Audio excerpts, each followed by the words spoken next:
Good evening, folks.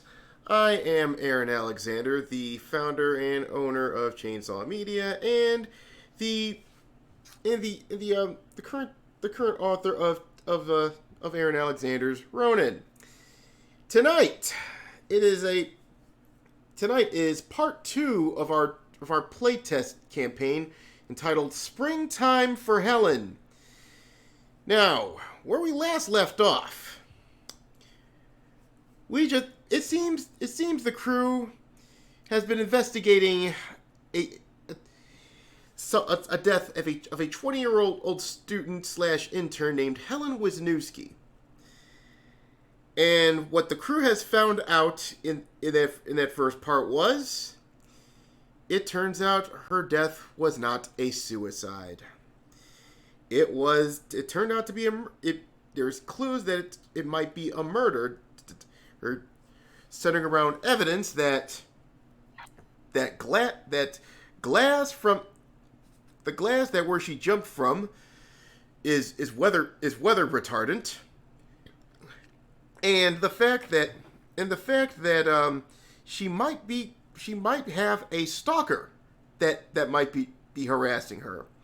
And also, we took a little bit of a side story in where in an effort to dissuade the media from investigating the Rolling Meadows PD, pressing them about the Helen Wisnewski case, we exposed another member of Blue Ring Films, a federally backed outfit which has been suspected to have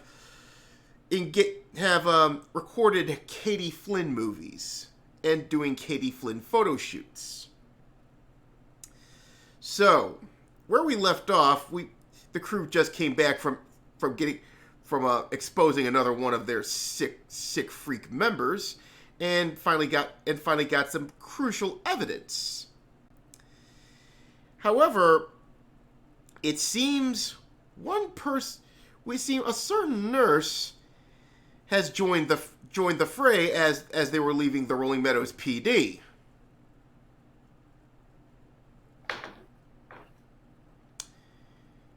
This is where you come in, Emily. Introduce your character, please, and explain what happened. Hey, I'm Emily. My character is Bonnie Myers. She is a nurse, and her day job is she's a nurse at the hospital, and she just now got out, was able to leave the hospital. By the way, the hospital she works in, Cook County Hospital. I will say no more about that place. Yeah. So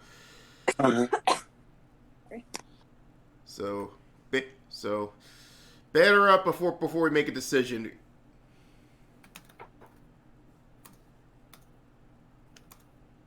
Well, first I'm going to wave over Bonnie over to us because, well, I know who she is. I know she's a fellow RoNIN. And basically, the only reason why she's late is because, well, she's a nurse. Yeah. Oh, Emily, you're gonna have to act. You're gonna have to sort of act out your character here. Sorry. Hi, Mira. Where have you been? Well ahead in the investigation. How is the cook? It's, it's how it's going. So basically another day in hell. Yeah. You don't want to know where I had to remove a piece of shrapnel from. I don't want to talk about it. Okay, well guys, this is Bonnie. She works with us. Hello. I'm Kane Vortiger. You've probably seen some of my handiwork. Oh yeah, I think you might be responsible for... Are you responsible for some the state I've seen some of these people in? No, I'm probably the one who sent a lot of the bodies to the morgue, most of them Supreme Brethren. Oh. I don't deal with the morgue, so you Well, just keep doing what you're doing, man. that I will. But right now, we've got ourselves a little bit of an investigation to deal with. So, any help you can provide, I would appreciate. Well, I got nothing better to do. Ah, You guys could I probably, like her already. you guys, and you know, yeah, I could, I'll try, I'll do my best to help. I can't promise anything though. Basically, what we need to do is stop by a certain bar and ask a few questions around. Sure you haven't? Sure you want? You sure you don't want to fill in on what's been going on since you began? Oh yeah, we should probably fill in Emily. Oh, you probably want to talk to the twins.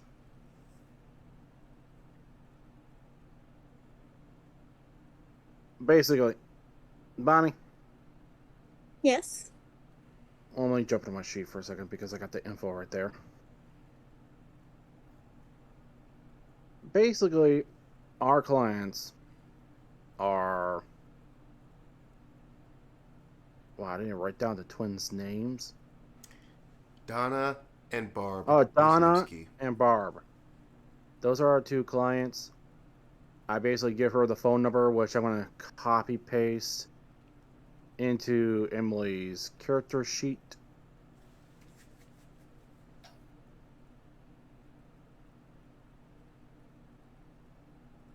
So, you basically got their name and their phone numbers. And the reason they hired us for like 5,000 total credits is basically, well, their older sister Helen was basically killed. Oh. I think I'm. You know, now that I mentioned, I think I do remember hearing about a Helen who was like, you know, getting transported to the morgue. So I Can you think I've take us heard about there? that. Um, that's sure. Here's the problem though. Uh, I don't She, technically work with in the morgue, but in the news report, she wasn't taken to Cook County. Which morgue? Well, they basically the MIU won't say. Well, sorry boss, if it's not Cook County. I don't think I can do much to help when it comes to like finding her body. I'm sorry. that's fine. I've got other avenues I could try. Alrighty. Hold on, I'm going to give. Remember, boss, I still have ties to several contacts on the street. If you need me to, I can use those to try to find out where the MIU who had the body transported. You know what? I'm going to give you that chance. Go out there and try it as I try to fill in Bonnie here of all the information. All right. I'll be back when I find something. And I'm going to take as much time as possible. If it takes days, weeks, months, I'm going to get as much information as possible. Okay.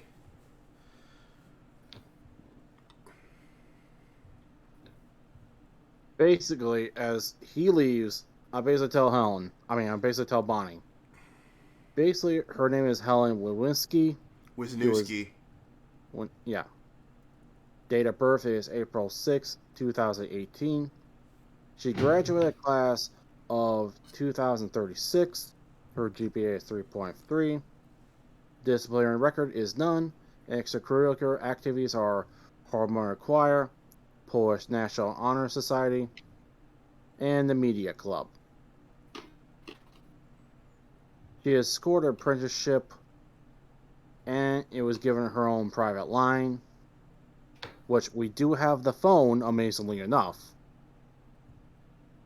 But we don't know the password. We are hoping Donna and Barb can help us with that one. Okay. We do know for a fact. Go ahead. We do know for a fact Helen was being threatened, and the person who was threatening her was making racial remarks. Ew.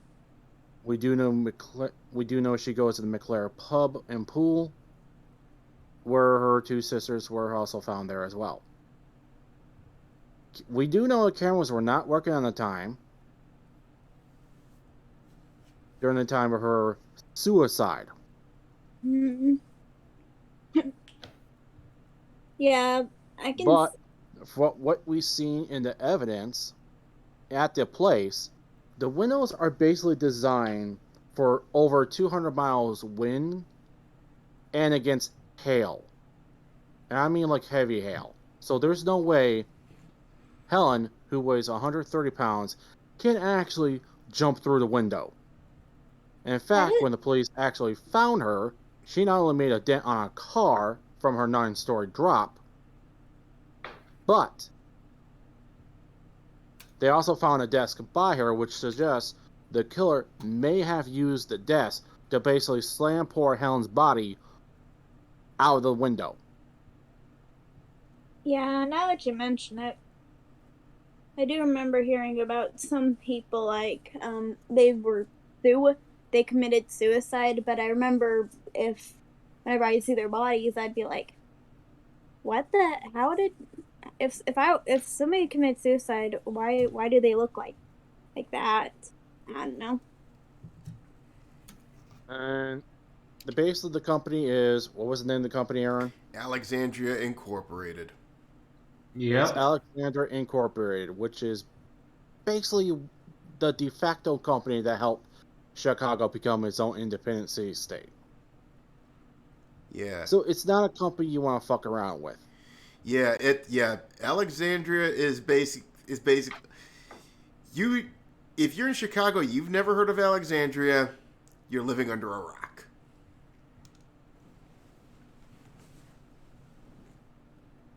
I mean, hell, look, if you check out the artwork from if you check out the artwork, you know that big ass tower right there, right by the Sears Tower.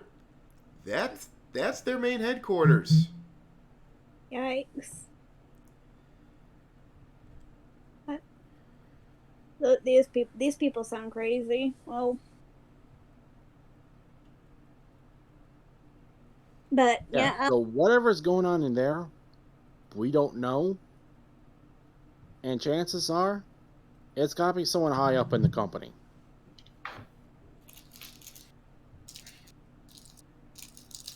At least that's my suspicion is. But point is, to her uncle, the MIU is investigating this, and a certain detective by the name of Nico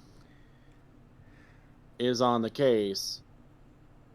And due to all the, red tape and stuff that we runners can basically bypass naturally, she hasn't got the phone, and she's probably pissed off for it. So she's going to be extra bitchy when we meet her. So we technically have a bargaining chip. Yes. But ain't going to be much of a bargaining chip if we don't know what's inside of it.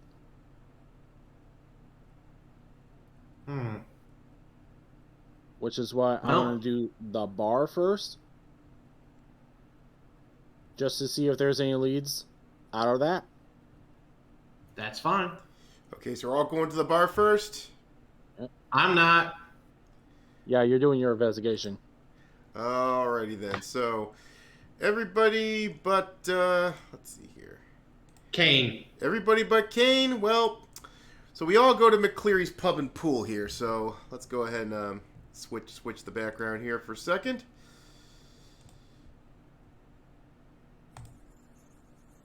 Alrighty then. So,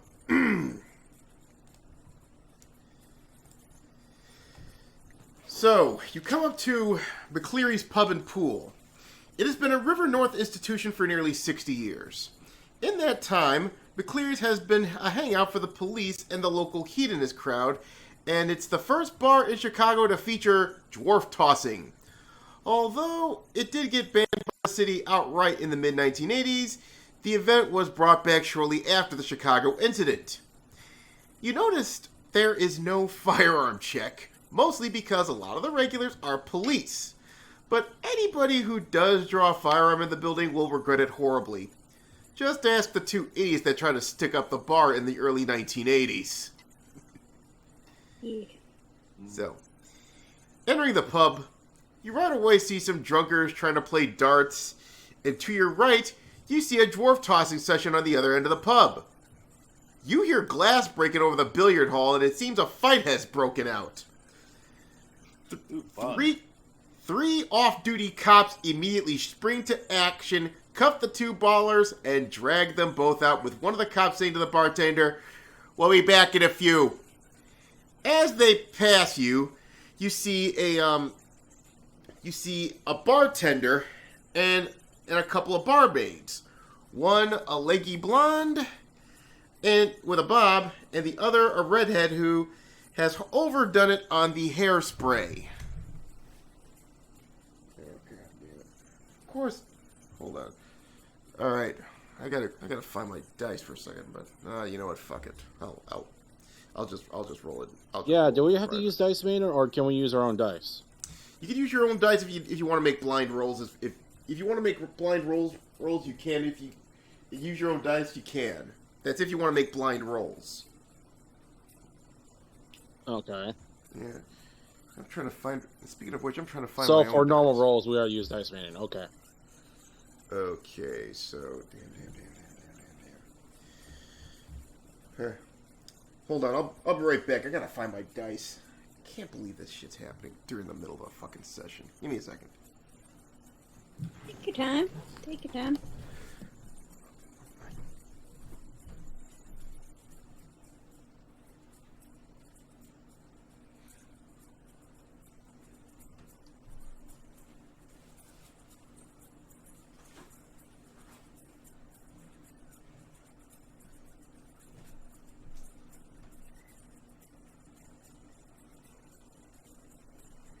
How is your awareness again, Emily? Oh, my awareness. Let me check. Awareness. My awareness is 3, according to the sheet you sent me. Okay.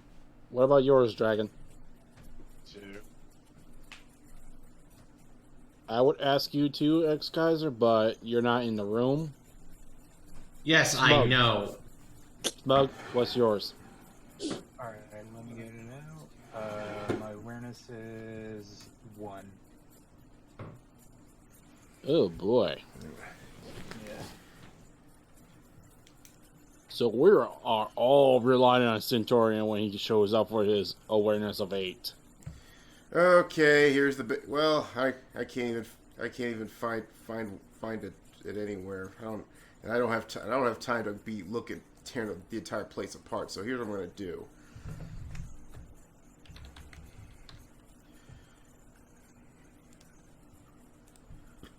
I'm gonna create a private roll here for me here, because that's blind rolls.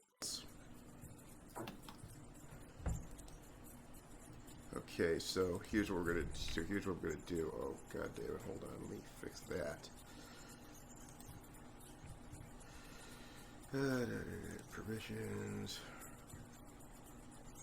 Oh damn. Okay, here you go. Okie dokie.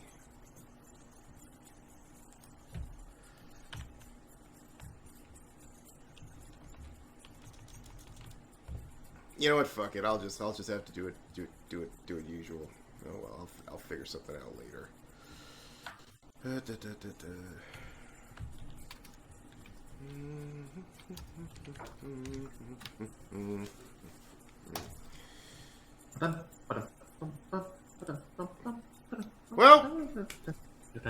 Well, here's the deal. Well, you head right. So you head right to the bar. You head directly to the bar, and you see and you do see the bartender and a couple barmaids. So who do you want to talk to first? I'm gonna make an awareness check to see what's the best approach to this. Awareness on who? on all three. I don't know if the guy's too busy with the two barmaids or not. Well, you're gonna have to make an individual roll for each of them. All right, I'll do that.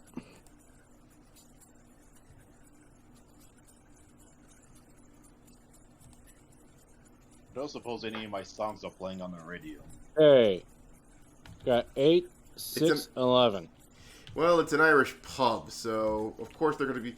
So if I know you probably can't hear it, but in the background and where it's going to stream, there's a traditional Irish pub music being played. Okay, so I definitely not rock if I'll admit them. It's gonna be folk style, Yeah. Yeah. which means you're not just dealing with Irish people. Remember, Irish people love many things. Yeah, I don't gotta get Those- a read. And unfortunately, you have no read on any of the three.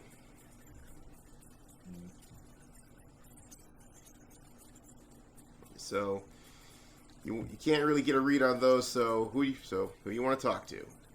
Probably talk to the bartender first. Okay. So you go up to the bartender.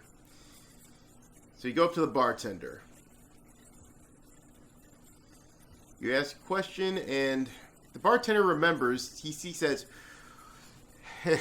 "I see Helen in the bar a few weeks ago. This lady you described. But he came here with a man that's a semi-regular here. The barmaids know this guy a lot better than he does, and I'm gonna tell you, they're no big fans of his."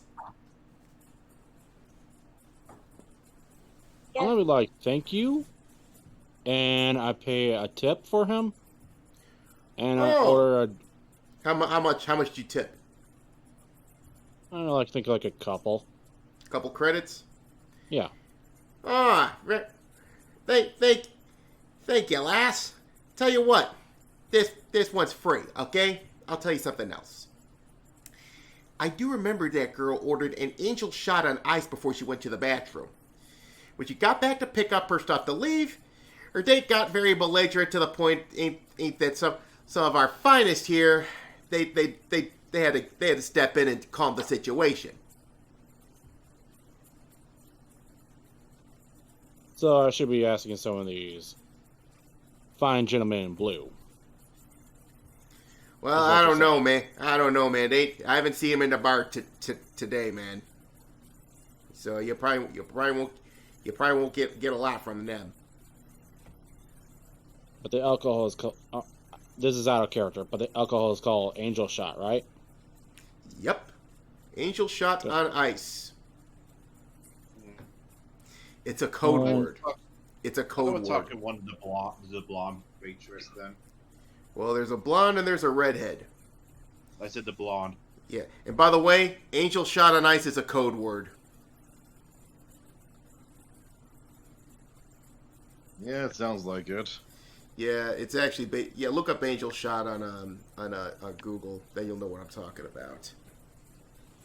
Hey, I'm gonna definitely approach the blonde, the Bob. Okay. And I'm So gonna be asking questions about Helen, but I'm gonna Uh, make sure I'm gonna say Angel Shot on ice. okay, you know what? I'll look it up. How about that? Because it is based on something out of character. This is based on something real. So, okay, so Okay. Do you want me to read out the definition of angel shot go for the for it. people who don't know?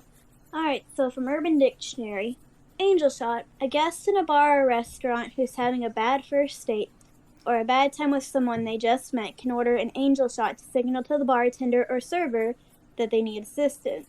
Oftentimes, ordering an angel shot on the rocks or with a lime means the guest needs more serious assistance.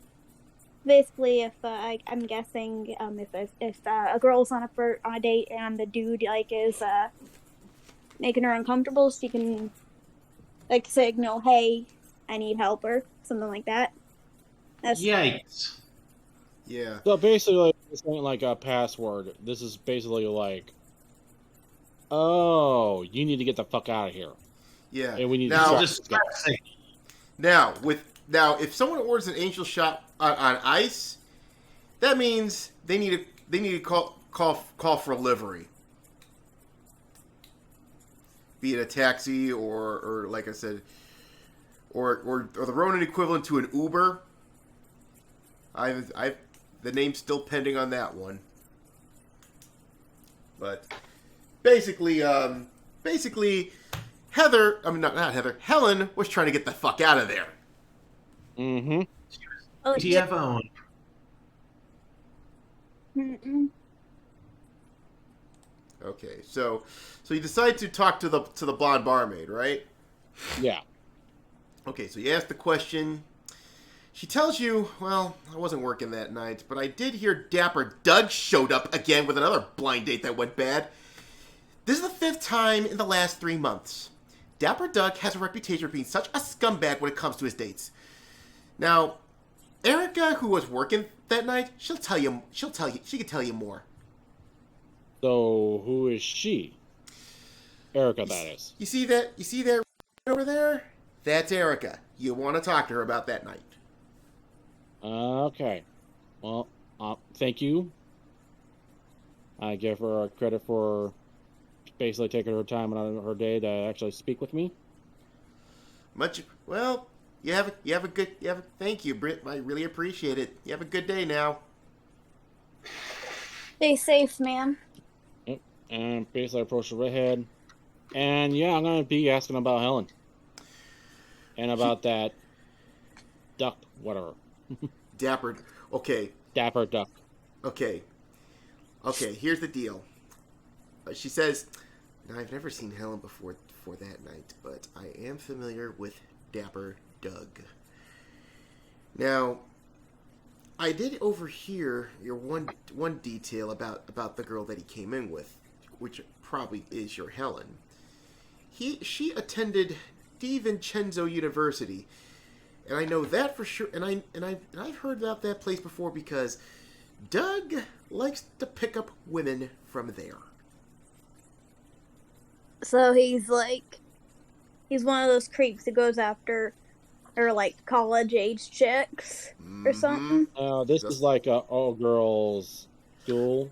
No, with battle nuns basically protecting the place. No, that's Saint Penelope's. DiVincenzo, that's another different thing. Oh. So what's DiVincenzo? Yeah, DiVincenzo University. Well, that's not Saint Penelope's. It's actually a Oh yeah, because St. Penelope is more like a high school. This is a college.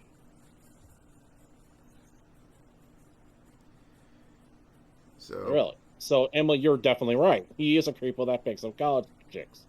I had to deal with those freaks while I was in medical school. you We all did, remember? Yeah.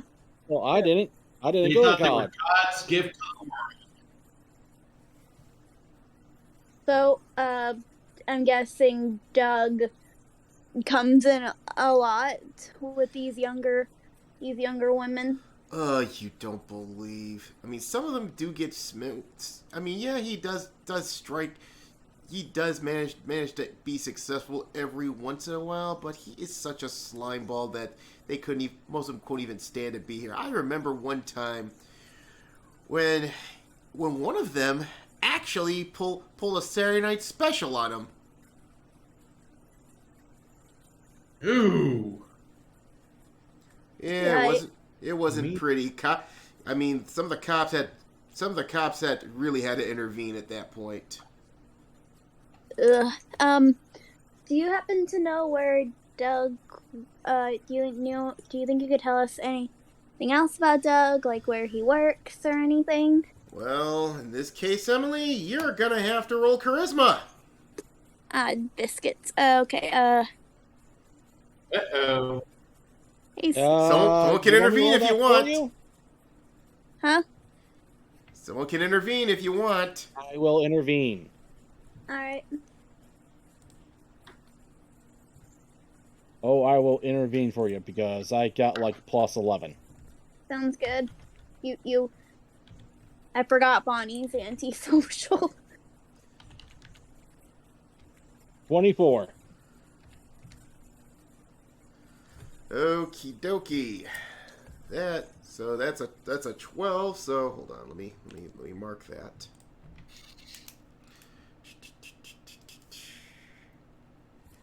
And that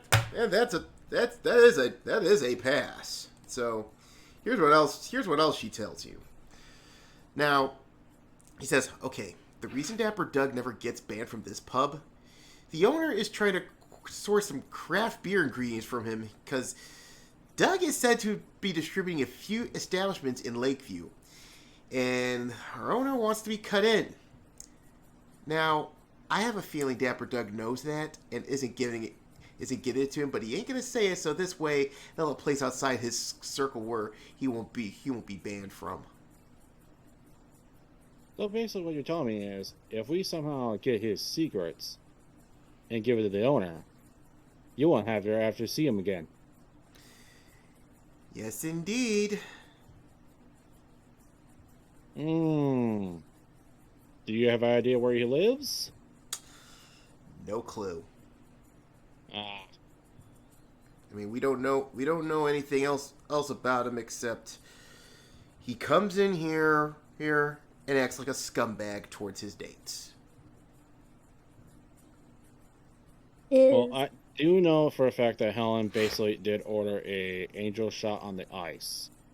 Do you know who picked her up? Well, I'm willing to. Well, my best bet, I think a taxi came and got her. Yeah. I pulled out a photo which should have Helen and her two sisters with her, because that's how we found out she was at the place. Am I right, Aaron? Yeah, you did find that, yeah. But so she looks at the photos like, okay, yeah, the girl in the center, yes, that's her from that night. The other two, I don't know, I've never seen them before. And even so, I don't think they'd be allowed in. They're not 20. They don't look 18 to me. Well, you're right. They're high schoolers. They're at a private college that's all women. It's pretty much guarded by the... Was it the Order of Benedict? Order of Bernardine is actually their security force, and it is a high school, not a college. I did say high school. Yes, but like I said, and the Order of Bernardine is basically there's the security force of the Archdiocese of Chicago. Yep. So basically, I informed her of that. Yeah, those two shouldn't be in the bar because they're high school students, and that place pretty much is a private high school, which is guarded by the Order of Bernardine. Well, I don't know anything about that ma'am, but I do know that woman that's in the center. That's the one that called for a livery. Swear to God, and she doesn't look like the type to even go after scumbag like Doug. Yeah, that's part of the mystery. Well, that we're just trying to find out. So, is there any way we could actually find this guy? I'll tell you this though. Yeah. So yeah, and like I said, now that you mention it, she's not. If she went after this guy, either she's not as smart as she looks, or she might have a motive on why he went with him. Because, like I said, she doesn't seem like the type of person to be even seen in the same room with him. Yeah, I agree with you. Is there? I may not be in the group, guys, but I do have a suggestion. Well, one of your phones ring. I pick up the phone. Hello? That's Hey, got any information I can use? Well, we found out that she went with a guy named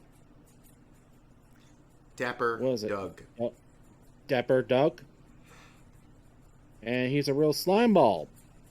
Constantly goes after college girls.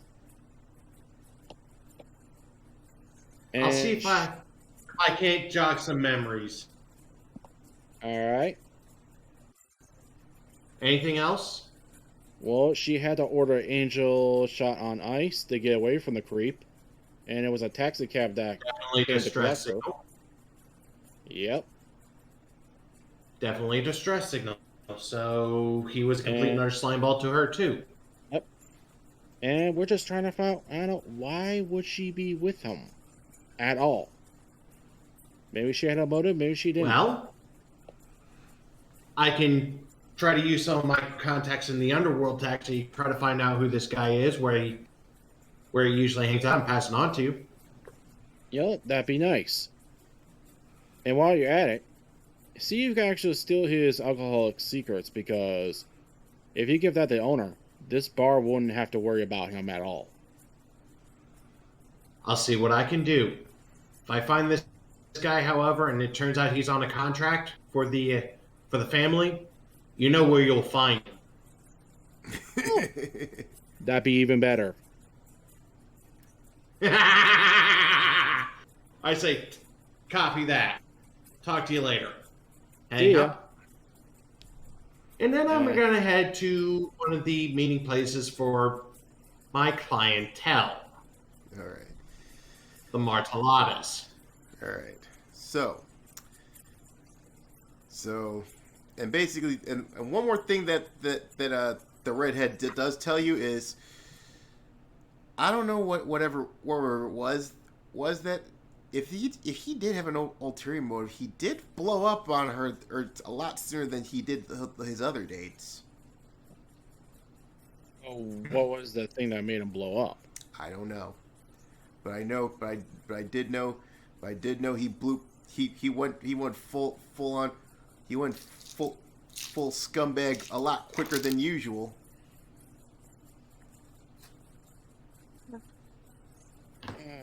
Gotta be something valuable.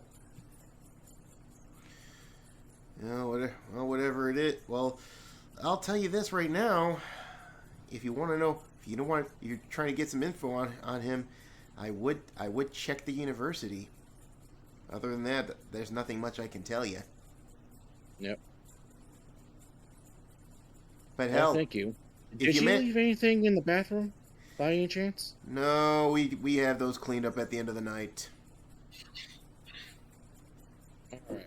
If we found something, we'd let you know. And if we find something, we'd probably know. Yeah. Okay, so I give her a tip as well. well, thank you very much. Hope I was helpful. You were. At least we got like 2 leads now. Okay, so there's pretty much nothing else you can do right here.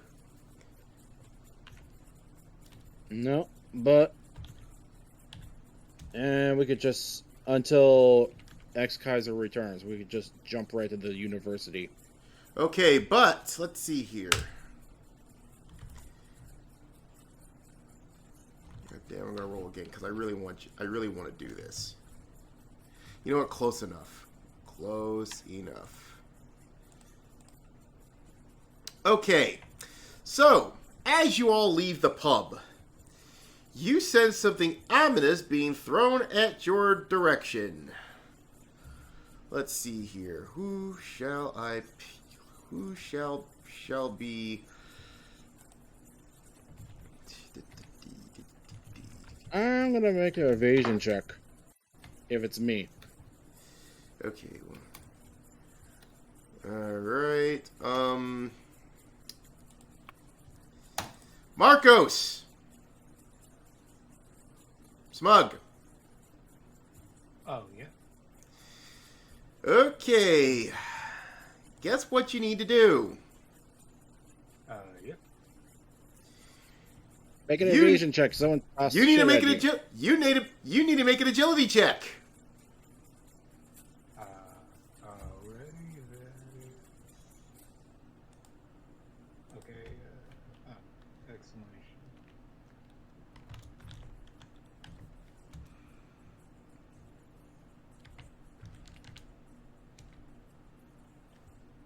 Exclamation. Spec, you already rolled 1d10. Yeah, rolled 1d10. We'll roll again. Okay. Remember, it's 2d10 plus 1.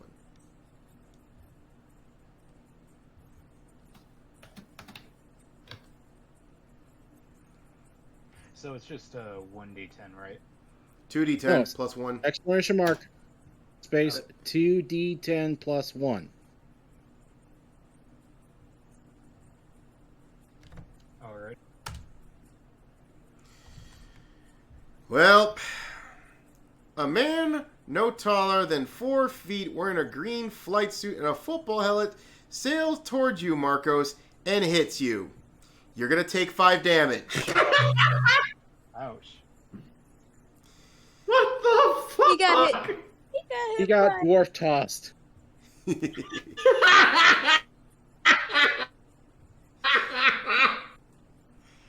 I'm sorry. Hilarious. Are you okay, Marcos? I just he just kind of groans and then goes, yeah, this dude just came up and knocked me to the ground. He just knocked me out of nowhere. I don't know what his problem was. Well, the man He was being tossed. Well, the man gets up and he reveals himself to be a dwarf.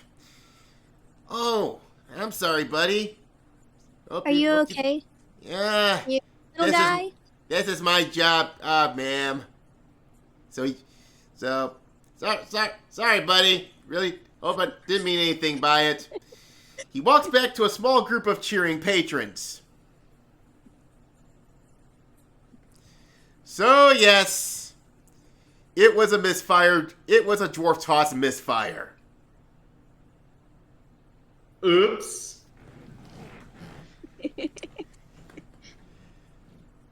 All right, so with that freaking hilarious distraction out of the way,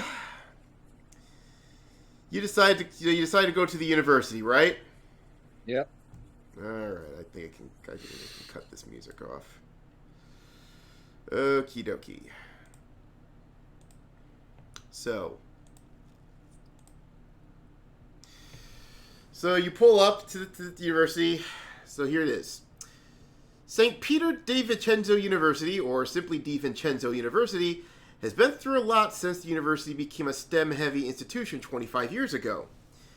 Aside from the infamous incident around Halloween of 2016, which sparked college uprisings that triggered Barton Zatero to establish martial law in perpetuity, the school is infamous for some of the student body engaging in drunken brawls in the various bars along Lincoln Avenue. And not to mention the incident 10 years ago on Halloween known as Black Night, in which a Black Flag cell held the entire university hostage in retaliation for the 2016 campus uprisings, in which a group of RoNIN famously ended using a classic Trojan horse play utilizing a booby-trapped ice cream truck.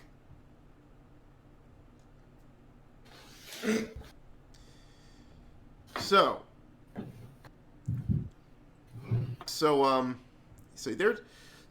what do?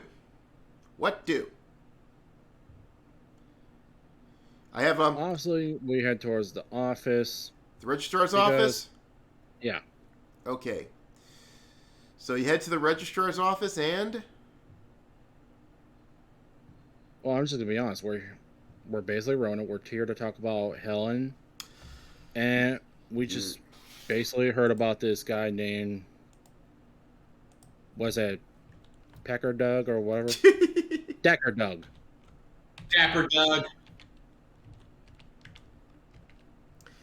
Okay, you're gonna have to roll charisma here. I am gonna roll charisma.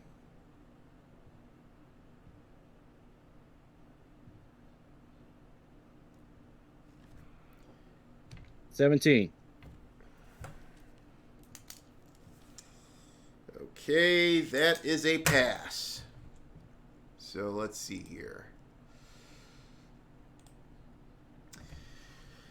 Okay.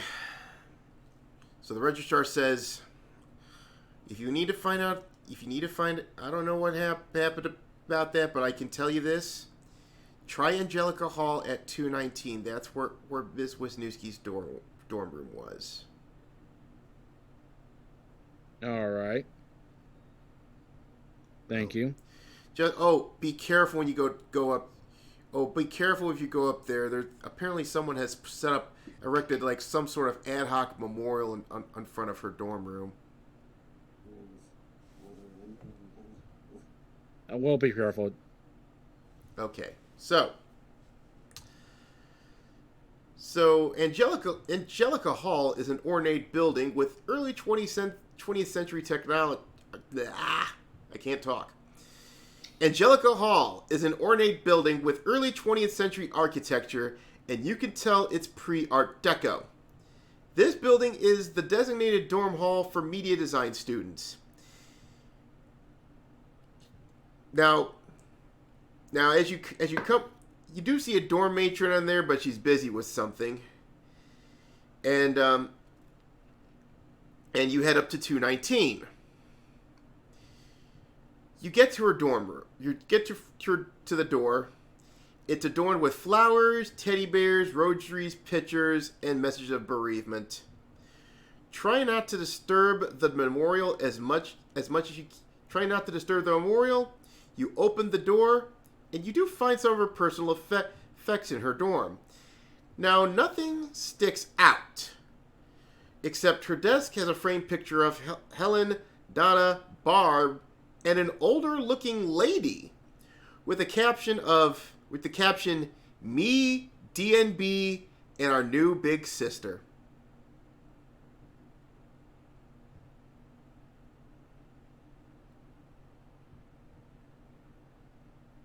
Okay, so the DMB, as in, I know that's short for something. So DNB is apparently it's Helen's nickname for Donna and Barb. Oh, Because the pictures got her, the twins, and an older looking lady, which you haven't seen yet. She looks a tiny bit familiar, but nothing really sticks out to you. okay, so something we'll use in the future. Basically, we take a picture of that picture because it might be important. Okay, so you also see a copy of the Pateria with a stick memo on it that says Jane Doe and today's date. Unfortunately, there's also a center drawer, but unfortunately it's locked, and there is no keyhole. Oh, so there goes my lockpicking. You want to look around the desk? Yeah, we'll look around the desk. Okay, I'm gonna have to make you. I'm gonna have to have you do an awareness check for me. Hey, anyone want to help me? I'll help. I'll help look. I can't help, so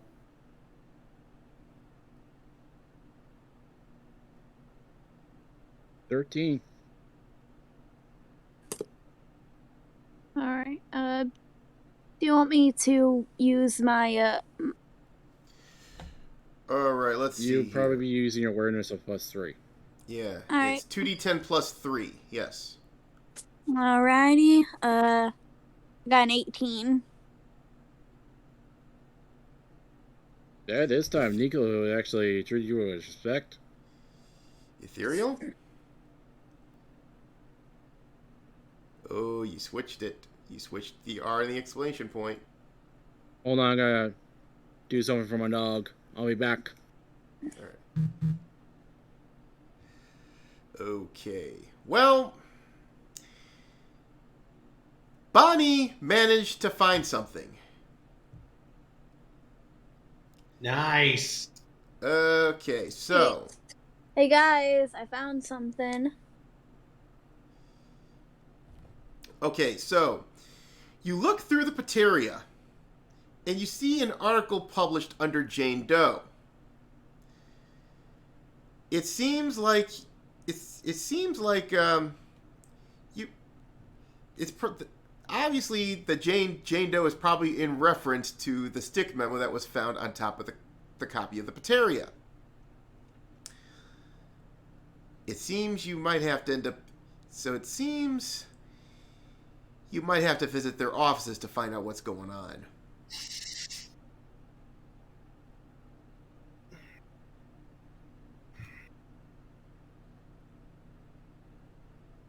Meanwhile, I've actually started passing around the name.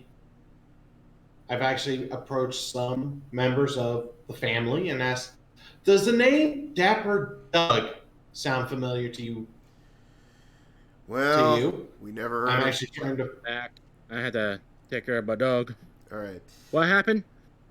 Well, first off, Bonnie did manage to manage to look through the Pateria. And remember I said about a stick memo named had Jane Doe in today's date? Yep. Well, there's an article published in the Pateria under Jane Doe.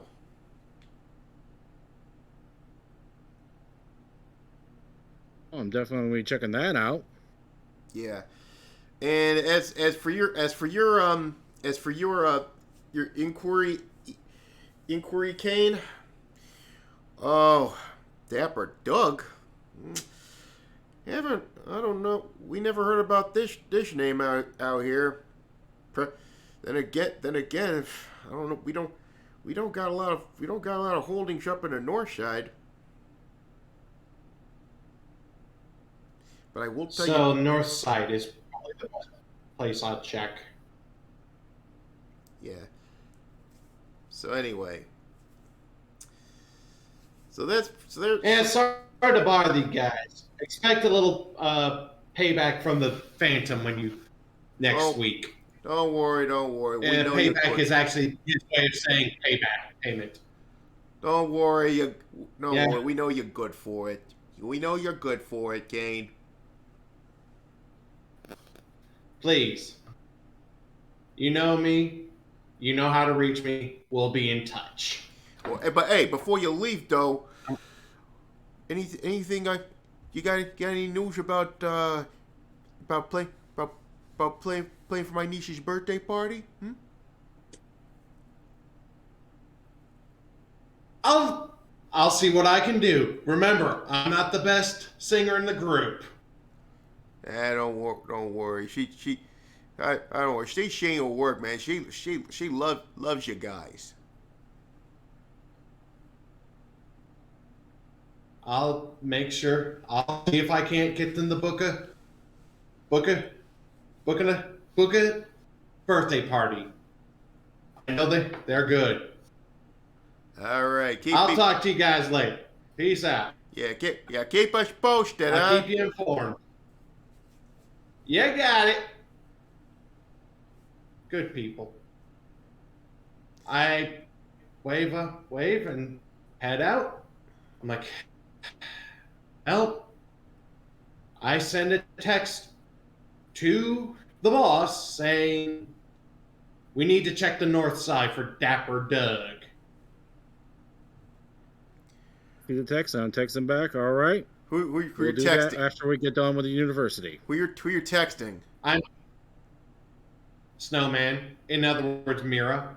Okay. All right. So.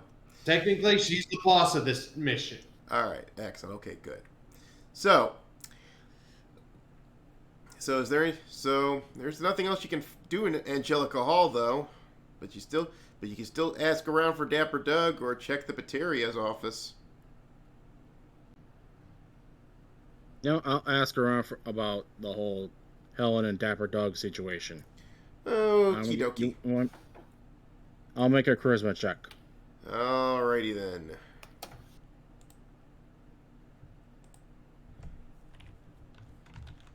Meanwhile, I'm on the move to the north side. 18.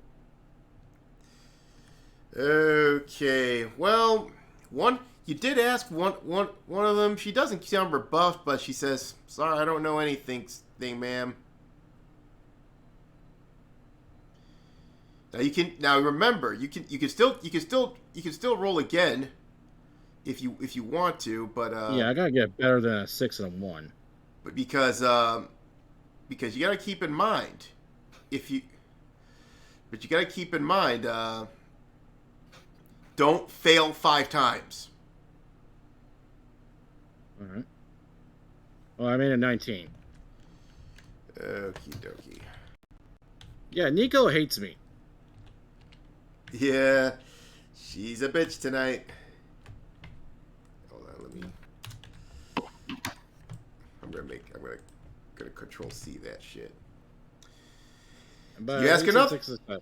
You ask another one, but she's not repulsed by you, but she says, "Sorry." I'll ask around myself. All right. Also, can I attract them by playing my instrument? By what? Can I attract them by playing my instrument?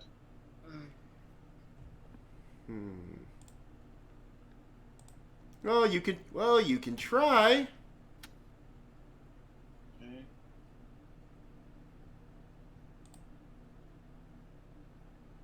Like another temp. This is 20. Okie dokie. You did well. Here's the good news. You managed to attract a crowd playing your instrument. So that's the good news on your end. The bad news? Well, like I said, they're just enjoying the music. But you did manage to attract about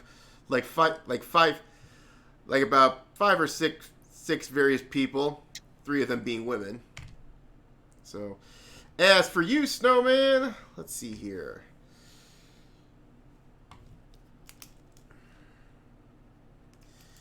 That's a pass on that. All right, so you do You get a pass. Okay, so now let's see here. Okay, one of them says, "Oh yeah, I know about that creep." Now, I know about that creep, but it's pretty interesting. His name is Dapper Doug. But I'll tell you this right now. I have seen him around. He's either some playboy wannabe or just some creep with money, trying to pick up on us girls around here. Yeah, he gets a hit every now and again. And the only reason they even give any attention is that guy drives a kitsch.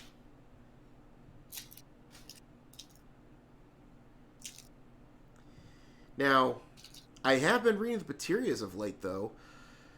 Seems Jade Doe's been doing an article about him. Now, they did an article last month, and I've been hearing they're writing an expose on him. obviously something to basically warn other women to avoid him, right? Oh, definitely. It's like I said, if I see that freaking kitsch he's driving, I'll just go down to the coffee shop down the way and hope he goes away for another half hour.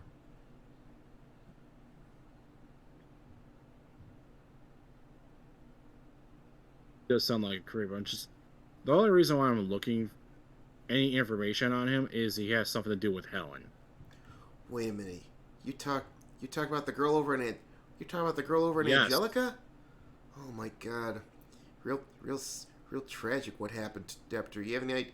Yeah, I heard she committed suicide over in Rolling Meadows. I cannot openly say what happened, as it's still under investigation. But let's just say I'm hired to actually investigate. Well, whatever I can. Well, I don't really know about this. about this girl. All I hear about is what I heard on the news the other day. Wonder what drove her to honor herself like that.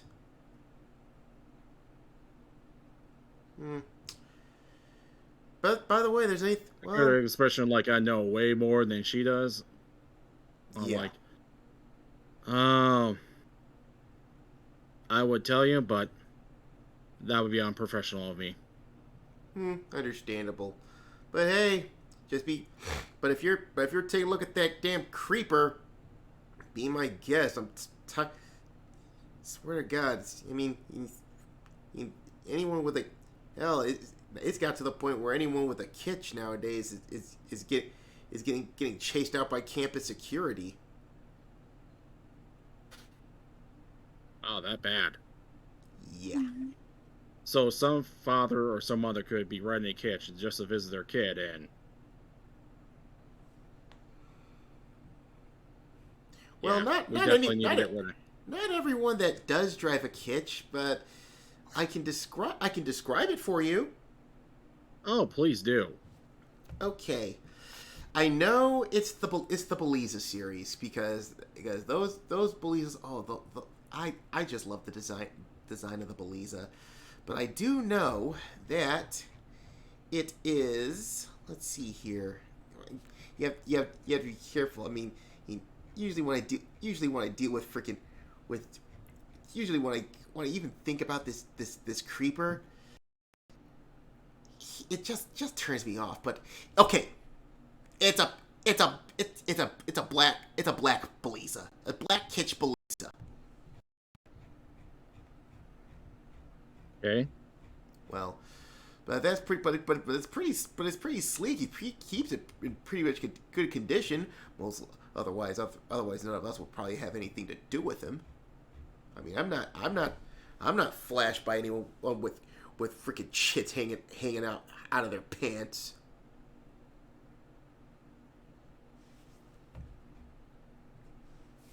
Okay, just let me write this down on my notes.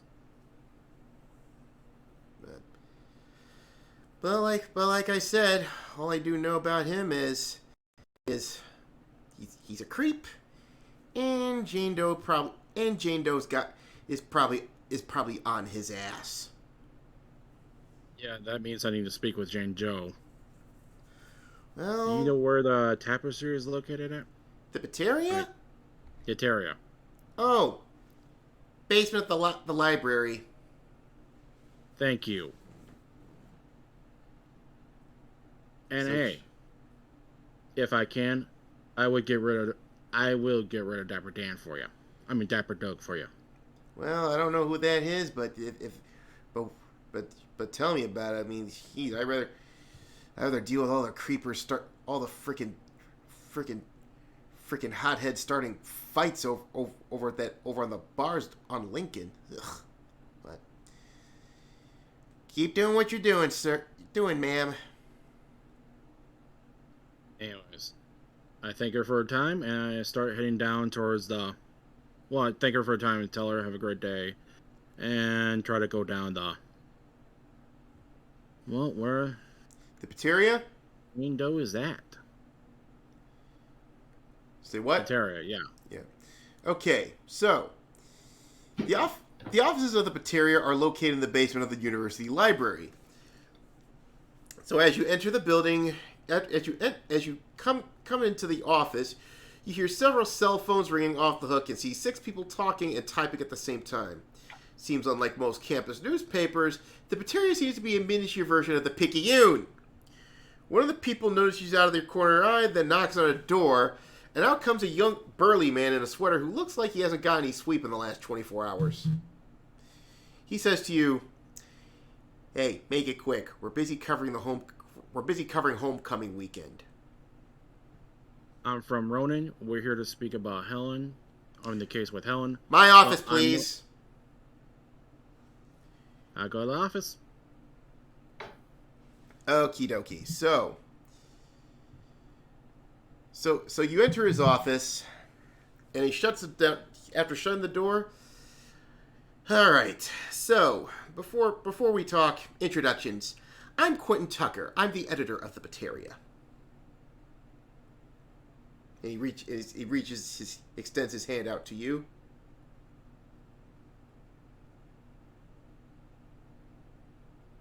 For a fact, I am pretty much from RoNIN. Oh, you're Ronin. Okay. Well, what you need to know. I'm being.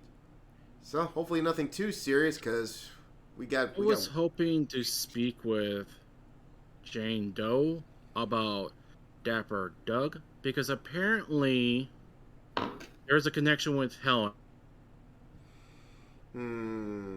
Listen, ma'am. I can't give any information about Jane Doe away, because this is pretty much one of our trade secrets here in the Bateria. Okay, is there any way I can contact her, or? Well, you're gonna have to make a charisma check, for starters. And good luck with this one.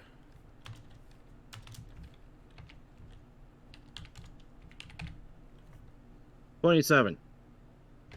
What? 27? 27! I rolled it in the wrong room. Wrong room, buddy. Aaron, yep. Wrong room, bucko. Rolled again. No wonder it was so nice to me. Yeah, I'm sure. Okay, dice room.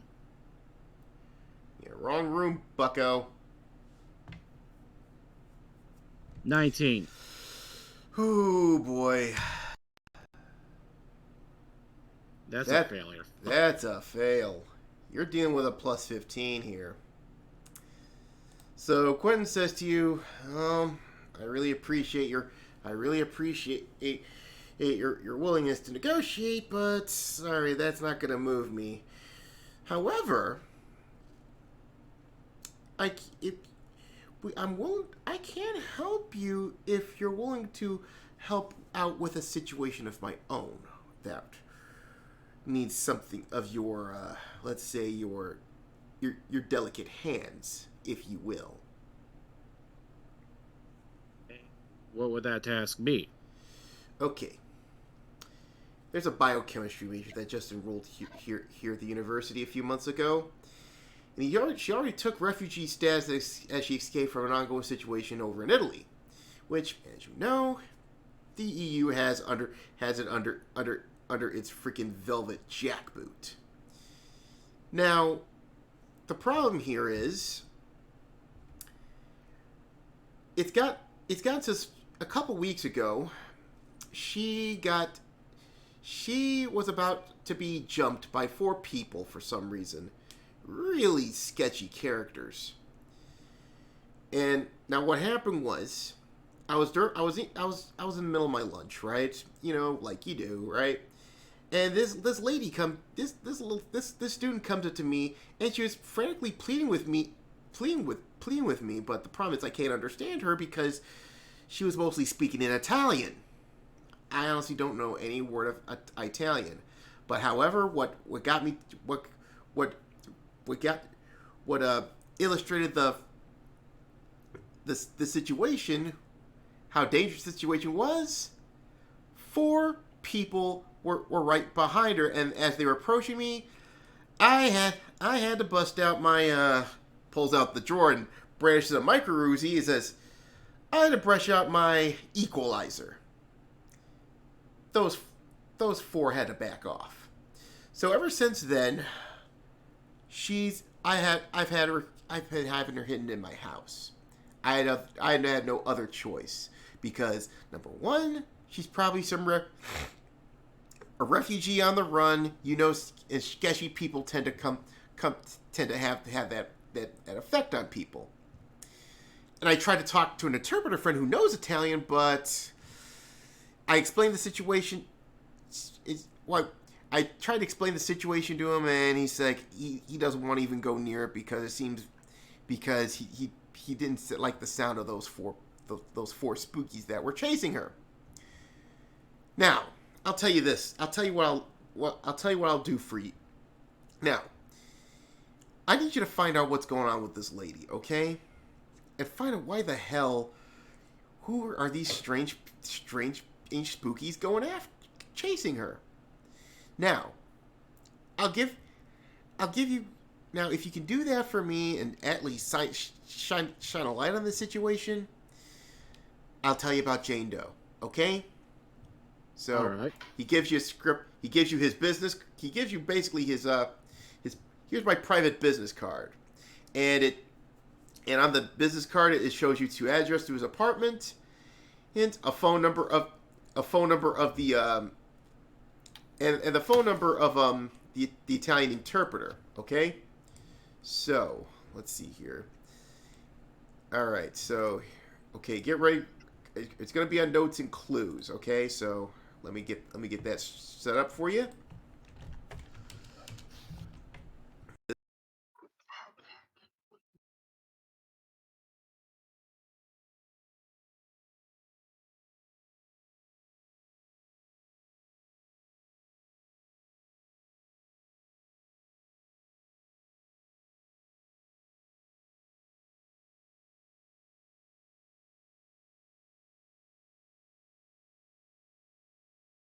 Yeah, saving that in my sheet. Ah.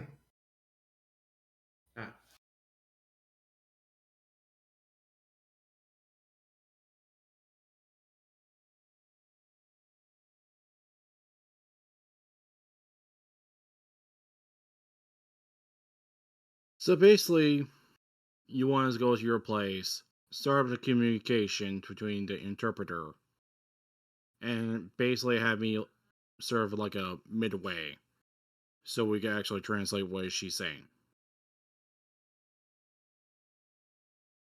Or do you want me to find a safer place for her?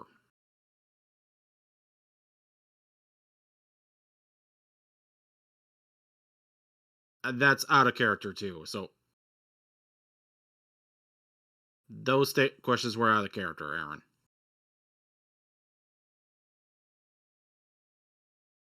Aaron, you on?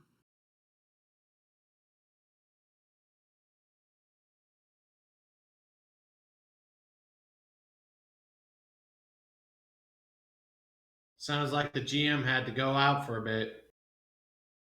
Okay, sounds working. Apologies, but I'm actually going to try to stay quiet until needed. Yeah. And right now, I'm heading north side to investigate this Dapper Doug.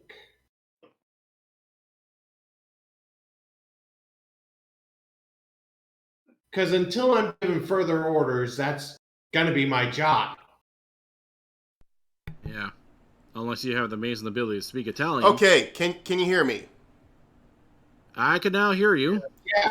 Okay. What happened? I don't know. My mic decided to go on the fritz. So where did it last hear me? I was asking out of character just to double check what the guy wanted. Basically, did he want us to translate the message she was trying to give to him, or? Okay. What was the last thing you heard before my mic went out? Well, you basically say, here's the address and number of the interpreter's number. So I copy and paste that to my sheet. Okay. And then I start.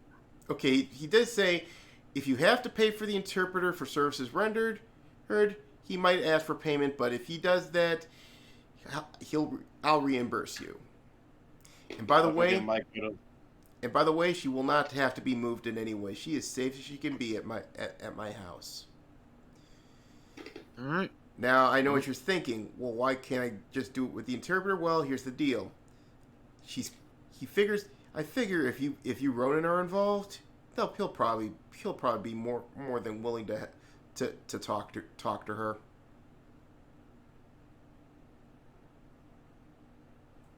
All right.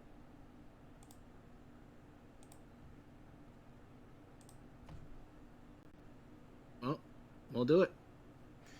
All right, let me know how it goes. Oh, we will. And as we exit the college, because I'm pretty sure we got nothing left, I will phone in Kaiser's character, and I will for him to meet him at the address where the woman's at. With it still at Northside. Yes. And the address is 1235 West Belden Avenue. Belden Avenue, Lincoln Park, Chicago, North Side. Got it. I call for cabs for a vehicle. All right. So you If decide. I need to, I'll just get a bicycle. Well, actually, it's just a few blocks away from the university. So you'll probably be walking there. Well, remember, I had to go. Not to a you. different park. Not you, but everyone else probably. It's Yeah. it's walking distance. Yep.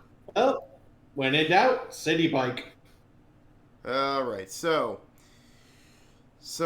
about 15 after about a 10-minute walk, you did make it to you did make it to the residence here. Now, at this point, you might want to make a phone call.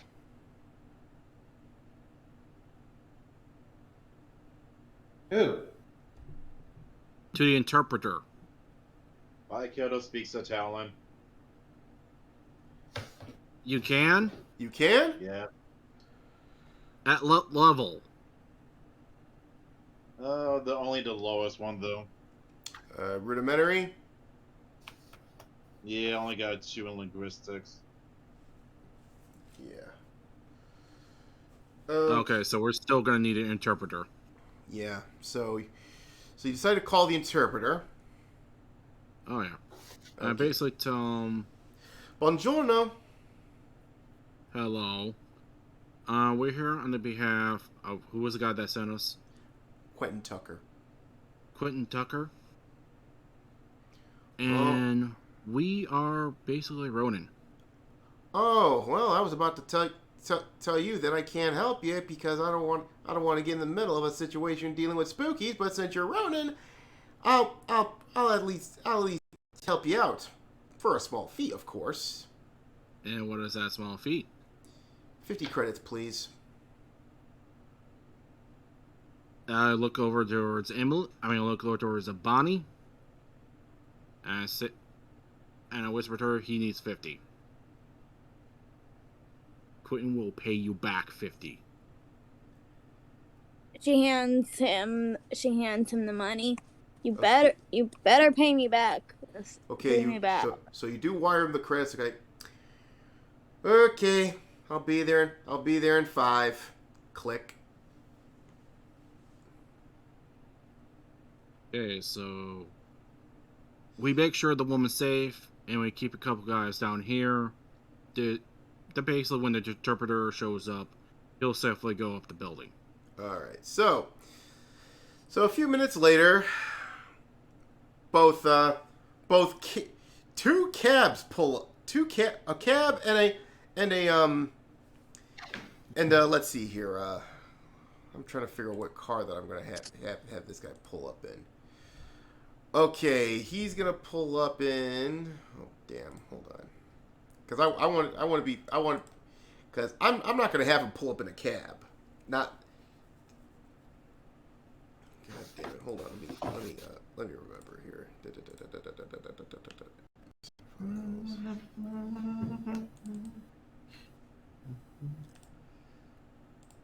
Okay, so Kane pulls up in a livery. Okay, while you also see a Verona 1022 pull up from across the street.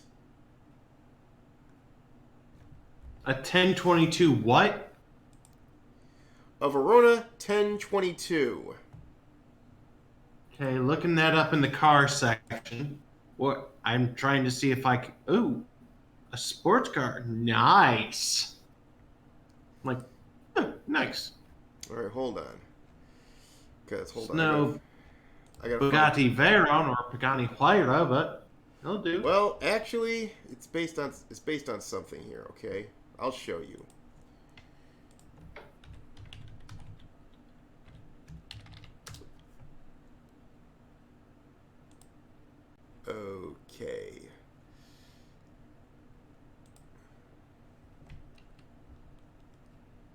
Out of character, I'm letting you guys know, yes, I watched Top Gear. Okie Watch dokie. Top Gear too, so why Oh are you saying that no. like it's a negative thing? Oh no. Anyway. Yes, anyway. Alright. Okay. This is his car. And it's going to be on the notes and clues. That's a nice Okay, car. everybody stop drooling.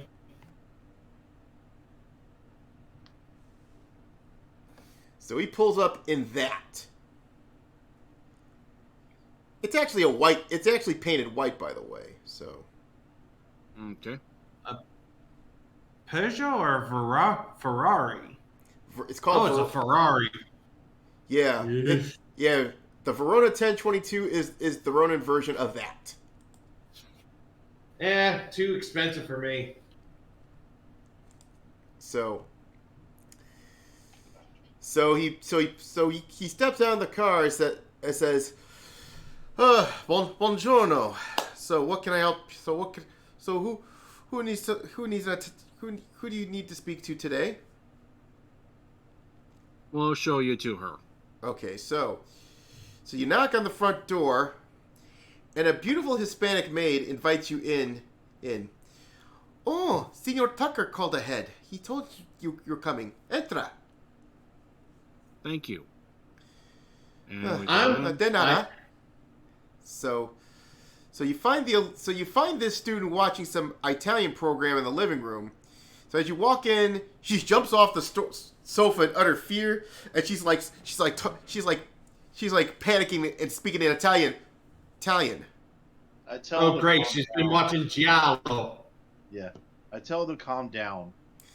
The interpreter says to her in the interpreter talks to her in Italian, it calms her down.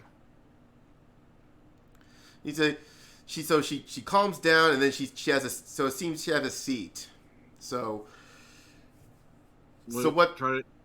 ask the translator to basically try to explain to her that Quentin sent us so he can translate her message, and we could send the message to Quentin so he can help her out. She's like, oh, buono. Okay, so when y'all sit down, going back and forth between the interpreter. Okay, so here's what you can find out. The woman introduces herself as Elisabetta di Priore. She is a novice biochemist from Palermo, Italy.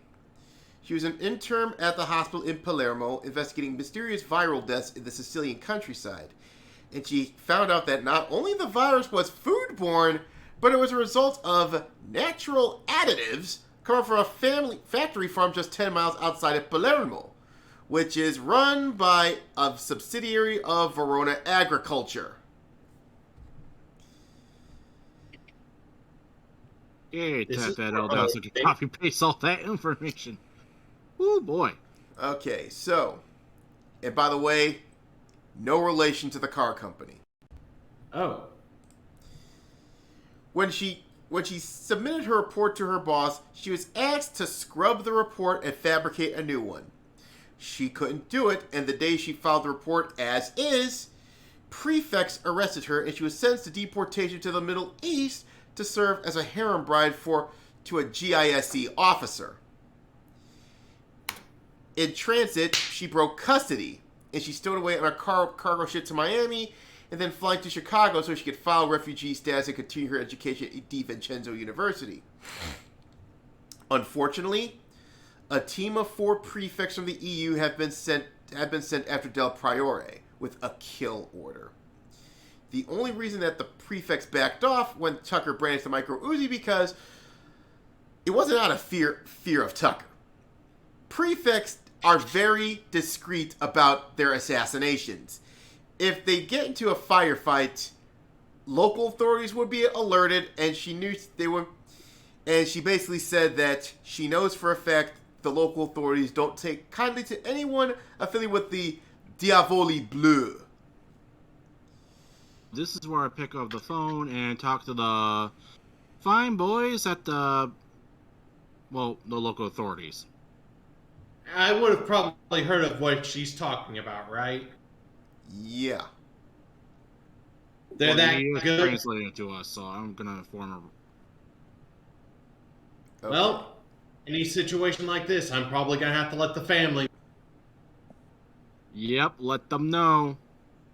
I contact the Martelladas via the same channel. All right. Eh, This includes voice mod. Kane, there he is. What can I do you for? We got a situation. Code 13. Invading EUs. Oh, fuck. Oh, those bastards are... Oh, those Stunots from the old country. They What? brought in the spookers. Oh, they brought in the... They brought in the... They brought in the... They brought in the Brill Cream Brigade. Yep. Meaning I'm probably gonna need all hands on deck again. All right. What do those Stunots want this time?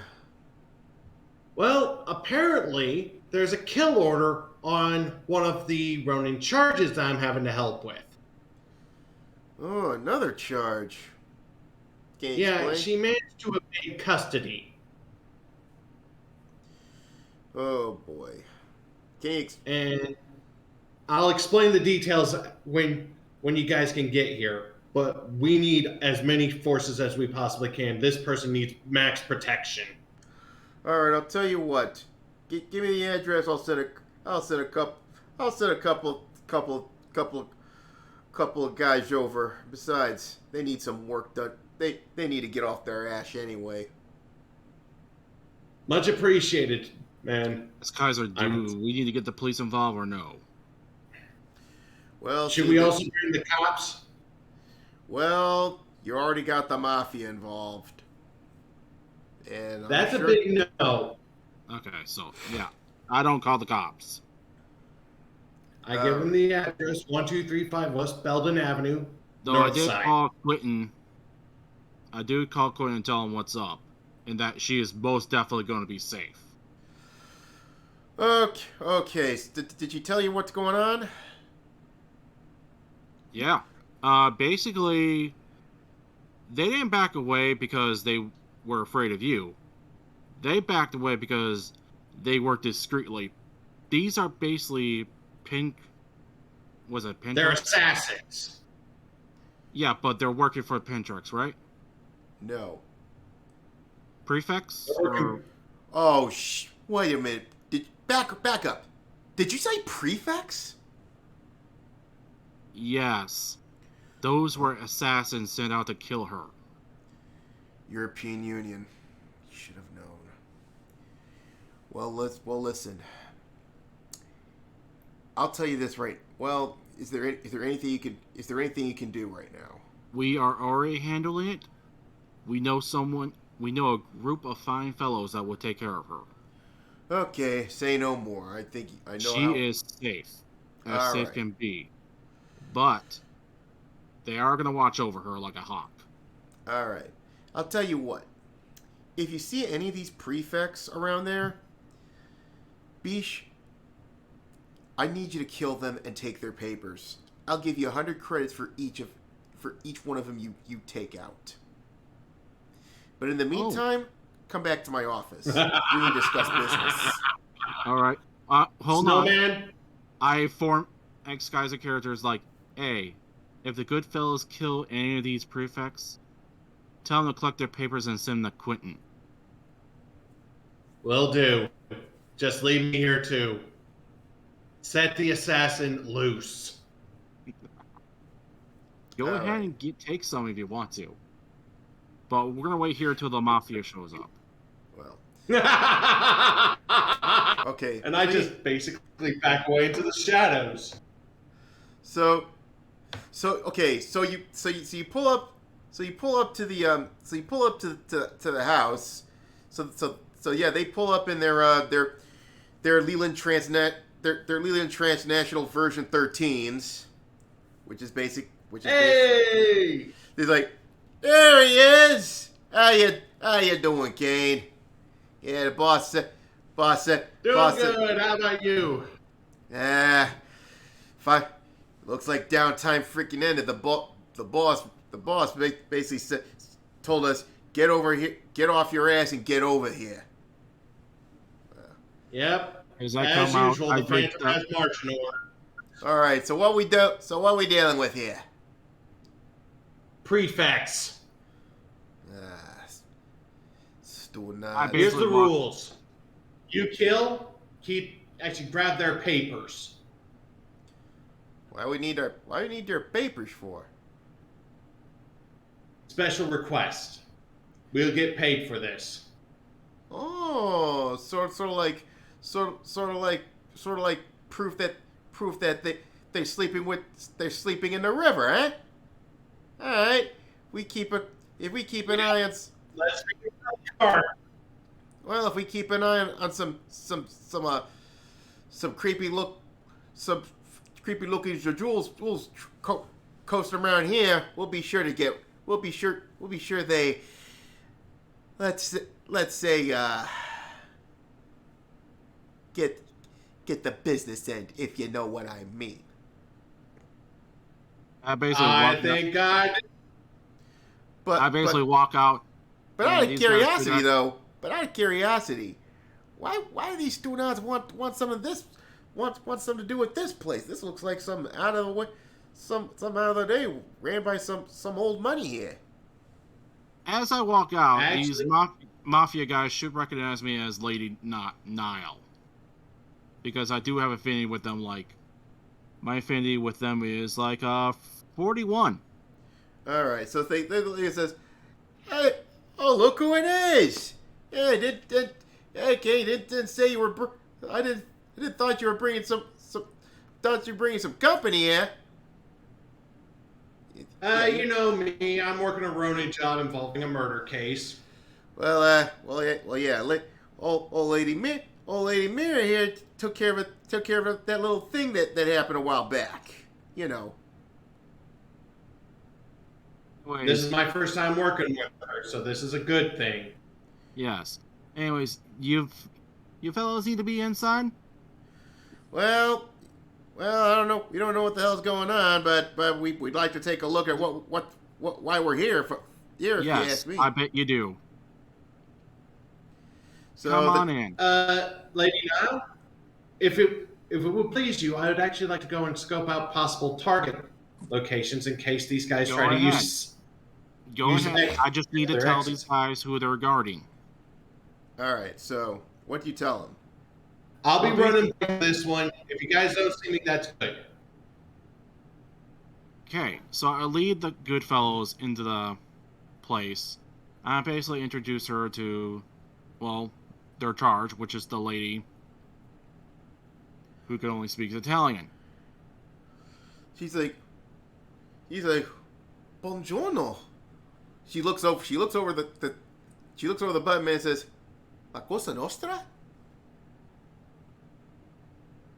I tell her that they're here to. Yeah, one of the I guys. basically informed the mafia. She basically found some dirty secrets going on with the companies in the EU. She tried to expose them. As punishment, they try to sell her off. I mean, they try to send her off to be like a harem wife to some thug down there in the Middle East. She managed to escape. The prefects sent out a group of hitmen trying to kill her. If it wasn't for Quentin, they would have succeeded. So one of the guys were talking. So she says, "Oh, so she's from the old country, huh?" Oh yes. Disgrace what they did with the place in the last few couple decades. So one Oh, of it them, is a true disgrace. so one of them does, so he says, well, if there's any more you can tell us, let us know. Otherwise, I think we'll be fine here. All right, she'll As tell one- you everything, and I will inform Quentin what's going on. Well, he already Yes. knows something's going on. He's just Yeah. So as you leave, one of the guys is talking to her in Italian. and so you pretty much these the whole situation's pretty much cleared up. So. All right. So we're immediately going to Quentin's. Well, So Ex-Kaiser has a little bit of fun. Okay, so you're heading back to the offices, okay? All right. Oh yeah. So you go back to the offices, and Tucker seems to be a lot more relaxed, and says, "I appreciate you for helping me out." And by the way, did the interpreter ask for money? 50, which you could definitely pay this nice lady over here. I point out Bonnie. Okay. So he takes out a 50 credit. He takes out a 50 credit shit and hands it to Bonnie. He says, "For your trouble, ma'am." Thank you. Alright. Thank y'all for your help. Okay. Now that you got this under control, and of course, dealing with the mob, it seems now the mob's protecting her. I think the situation's safe. Of course. I just hope they don't. Well, I figured that was the best route because they can speak her language, and they hate the prefects as much as I bet she does for what they done to Italy. So They can bond. They can bond over their hatred. Well, okay. So you've been wanting to know about Jane Doe, yeah? What was the name of the company that was doing the whole creating the disease? Verona Agriculture. Verona Pharmacy. I basically told Clinton that Verona Agriculture is making a whole new kinds of diseases through food. That's what she discovered, and that's what she tried to report. So that's why they really want her. One of the 7 Yeah, they try to ship her off to the Middle East to force her to force her to be a harem bride to some loyalist. She managed to get out of custody.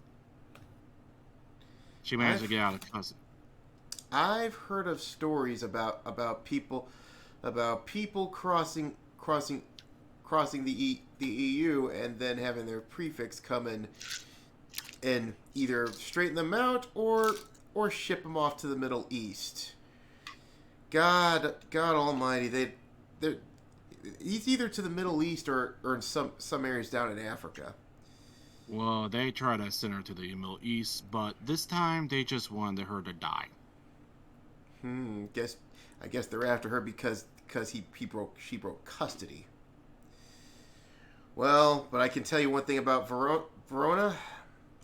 You probably know about this, but she crossed the 7 Blue Sisters. So I wouldn't be surprised. I would not be surprised why she was so afraid. No wonder she came to Chicago.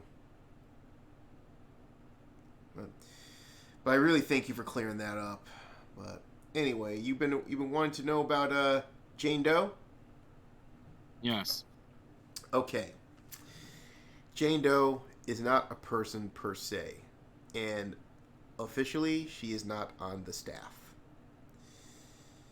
It's actually a group of 5 students who, let's say, hear things around the campus.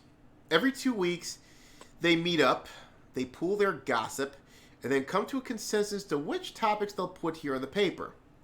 Now, on average, they send anywhere from like 4 to 8 articles every couple weeks. And for each article that ends up on the paper, any article that we put on the paper, because those 4 articles we'll probably have, sometimes we'll pick 1, sometimes we'll pick 2, hell, we'll pick all 4 sometimes.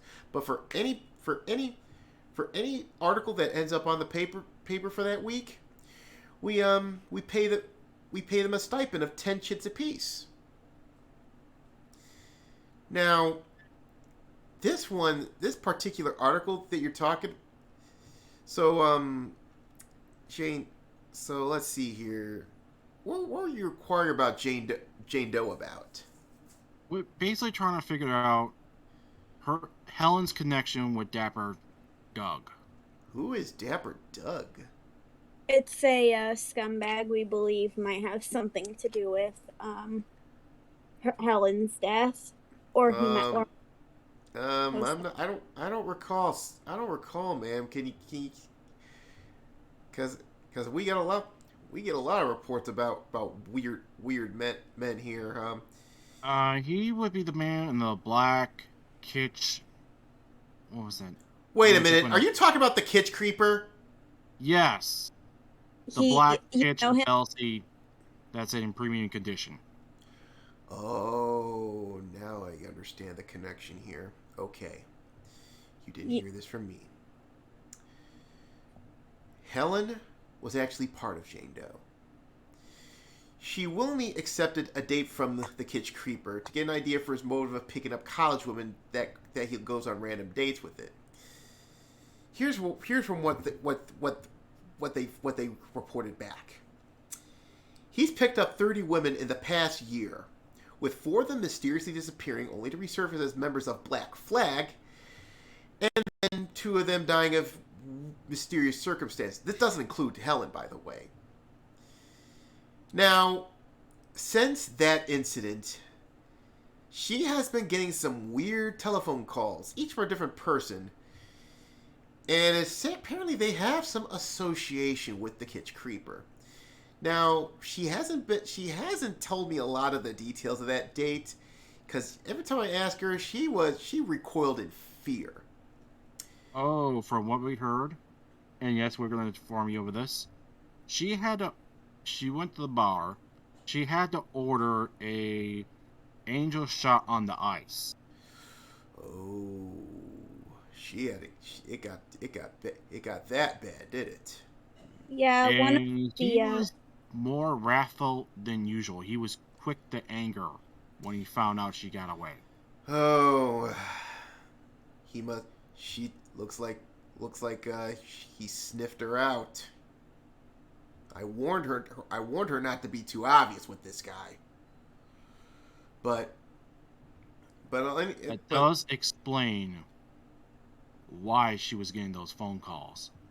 do Because her you co-workers were telling us that she was showing up with bruises, and she was getting these phone calls through her private phone.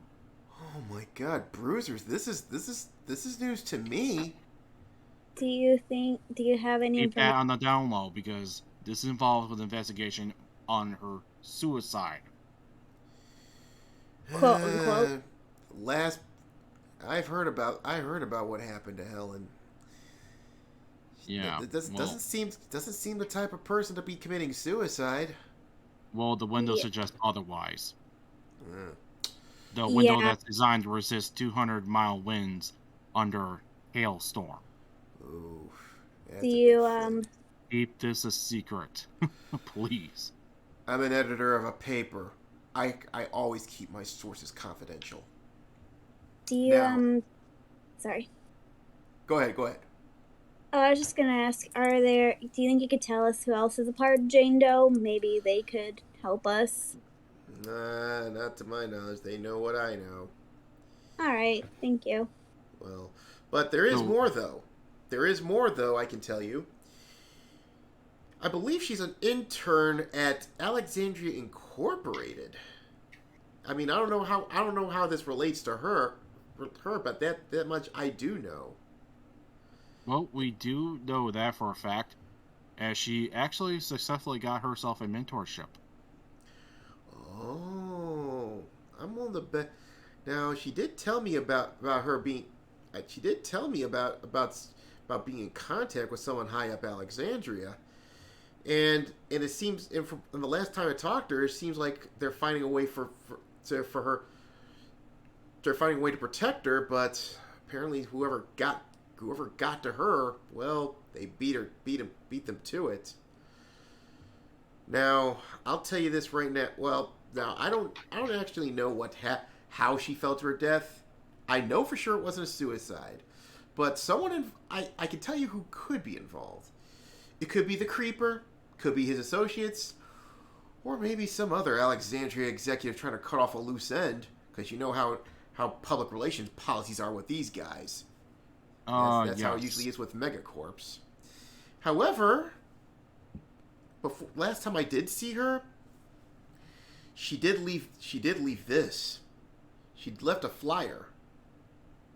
And the flyer is an advertisement for a bar in Lakeview called the Off Center, which is located on Belmont Avenue just west of Southport.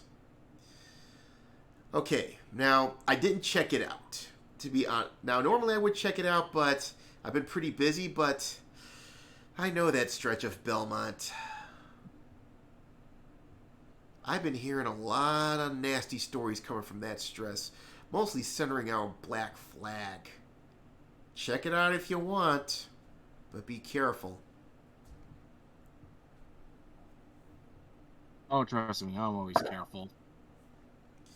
Well, that's all I can tell you for now, but just be careful out there, okay?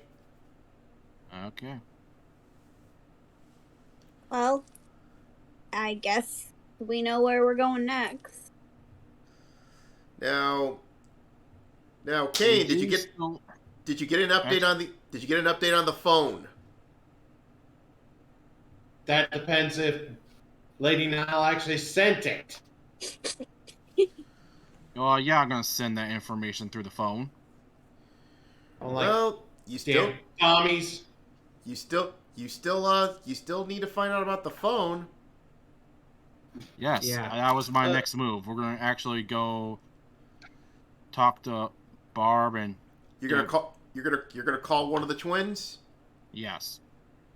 All right, which one of you? I'm gonna be here taking care of these assassins that keep coming. Okay, well, we're gonna go to a safe place to have this phone conversation. I hand the interpreter my short sword, saying, "Defend yourselves. All We're right, gonna so need it." so which number you call? I'm gonna call Barb Okay. because someone tells me she's gonna be more honest with me. Okay. Okay, so the phone rings and hello? Hello? Yeah, you can I'm hear her here pen. to- You can hear her penning right now. It's like, ugh. Just got done with practice here. So got any updates? Well, I do have Helen's phone, but the problem is, it's under password, and I don't know her password. I'm kind of hoping you do. Oh, of course she has a password on there. Okay, I figure I'll take because I did break into her phone one time, and let's just say through trial and error. It's my birthday, January 21st, 2022. I tried that on Helen's phone. Remember, it's all new. It's a numeric path. It's numeric, by the way. So 0122. Yeah. It's close enough. 012122. And you're in the phone. So Barb asks, "Is there anything else you need?" No, thank you. All right, gotta get back to practice. Let me know if there's anything develops. Click. Yep. Now, No, go ahead. I was gonna say I start checking out the phone information and everything. Anything I could get out of it. Okay. First thing. On her phone, she only has 5 contacts. Barb, Donna, Home, Office, and Ms. Bella. And there's a picture of Miss Bella? No, but there is a phone number. I'm gonna put in the notes and clues. As someone tells me that might be the mentor.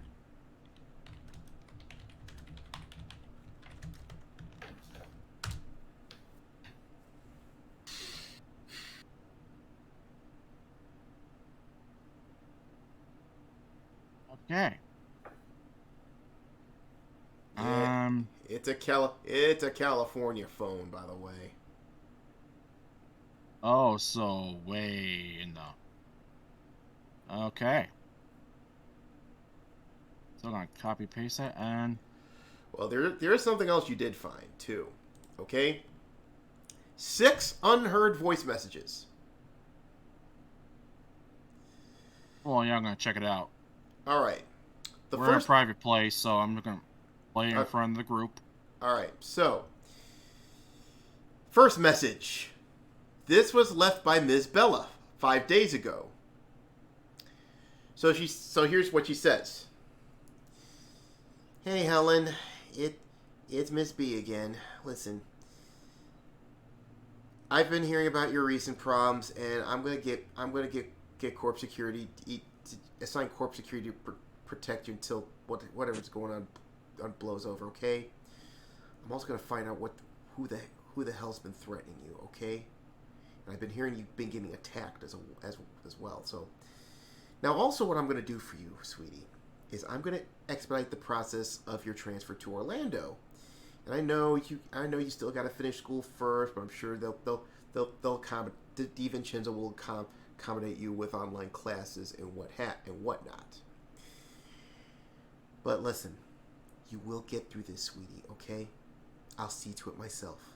Talk to you soon. That's the first message. That's sad. All right. The next message is from Barb, which was left 3 days ago. Here's what she says. Hey sis, I can't wait to get together with you. Get together with you and Donna here over at the Punchki parlor this weekend. Hopefully, a little rounds in the arcade will probably take the situation of this stalker. Well, let me know how it go. Let me know if you can do it. Okay, love you, sis. That's the end of that message. I keep going. Okay. Next message is later on that day. And this comes from a man with a nasal voice. And he says this. The next time I see you, Polak, I'm going to call up my comrades and we'll make an example of you, Polak, bitch! Click. That's the end of that message. Wow. So Okay, I'm gonna kill this guy. Well, you're not there. Well. Okay. Well, if I see this guy, he's automatically dead on sight. Calm down, dude. All right. Dude. I keep going. The last 3 messages were left 2 days ago. Donna was trying to reach her those 3 times, and each with increased worry. You looked at the timestamps. The phone calls were made after she died. Oh, that's sad.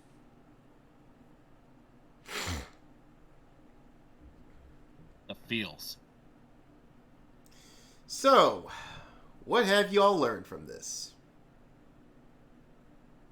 I learned that a nasal sounding motherfucker is going to get my Smith & West right between the eyes. Maybe I think that maybe that's the Dapper Doug guy. I mean, Well, if he shows up, I'm breaking both his legs and making him walk home. No. Please don't. I'll probably have to take care of it. No. We got better ways. Emily, you always wanted to practice your surgery skills. That would probably give me a pay increase. See? I'm already improving everyone's life. And also Except mine, because I want to kill this guy. Well, I'm sorry. I just if we find out what this guy looks like, I can have a accident while he's. Well, you do have malpractice, Houdini. Well, you don't have any reflex points yet. But... Dang it. Well. So you did manage to get a phone number, though. Yeah, I'm calling Miss Bella. Okie dokie. Okay, so you call Miss Bella. Phone rings twice and you hear a voice. Justine Bella speaking. May I ask who's calling? It seems Miss Bella is actually the head of Alexandria's R&D and the founder of Magical Wonders Incorporated, and one of the only 3 people that the head of Alexandria Incorporated, Jacob Alexander, ever speaks to on a regular basis. Justine Bella. Now you find Miss Bella, it pretty odd that Helen Wisnewski has a direct line to one of Jacob Alexander's inner circle. I basically say, well, Miss Bella, I'm a RoNIN. I'm here to speak about Helen. Oh my God. I was one of the first ones to hear it when she died. I think we need to talk in person. You ever heard of the Punch Key Parlor over on Belmont? Yes. Okay, me and her sisters usually went there a couple times. It was such a great time. Tell you what, You would be known as the big sister, wouldn't you? Say what? We investigated her university room, and we found pictures of her sisters and possibly you being referred to as the big sister. Oh, yeah, that was me. We were having a good. Yeah, we had such a great time at that day. Play a lot of arcade games. We got fat on punchki and all sorts of Polish desserts. It was such a great time. Well, anyway, I will tell you further, but like I said, I don't like to do this over the phone. All If you right. can meet me at the Punch Key Parlor, we'll talk further. We will. All right, click. I click. I immediately call X Kaiser because this is a little bit too fucking important All for right. him to be left out. So I'll call X Kaiser. Okay. Sorry to bother you, but how would you like to meet one of the biggest people of a mega corporation that basically was involved in freeing Chicago from the federal union? If it means I get more contract work. If it gets Oh, me you more managed to pull off contract work, sure. Well, if you manage to pull out the case, I imagine they would be interested in giving us contract work. You know what kind of work I'm talking about, but sure. Whatever. I'm getting a little tedious, right? It's getting a little tediously boring right now. I might break the cycle. Yep. But I figured this is too important. So everyone's... I didn't want to leave you out. So all hands on deck? Yep. All hands on deck? All right. I've given the address. I'll have to borrow the car. Let's All right. roll. Okay, so I'll meet you there. Okay, so we're going to the Punch Key Parlor? Yep. Yep, but first I'm going to have to tell my fellow capos this. Hey, boys, I got some bad news. Hey, I got to go off on a little task. Yeah, I know you're busy. Let us know. Hey, again, don't worry. You got to talk about. You still. But hey, you call the boss when you get done with this. Call the boss about his niece. All right. All right. Also, save one for me. I'm kind of parched. All right. Well, we'll do. Anyway. So. Yeah, and I'm probably getting the look saying, "What is with this guy?" Yeah, exactly. So anyway. So I take the car and I take the nice car that they brought with them, and drive it. I'll make sure it gets back in one piece. I tell them. Okay, so basically you basically decided to borrow their car, right? Yep. All right. So here's what we're gonna do on this one. I'm gonna let Oh crap. for the duration of the campaign, you'll have the car. Okay. So hold on. I'm gonna put this on your sheet.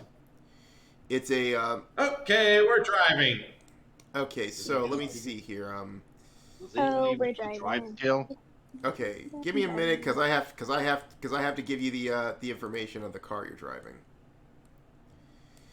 And basically says, First off, I got pretty high awareness. Yeah, basically he said, as you drive, I said, "Hey, be sure you don't scratch it. All right, I just had that waxed." If I do, I'll fix it for you.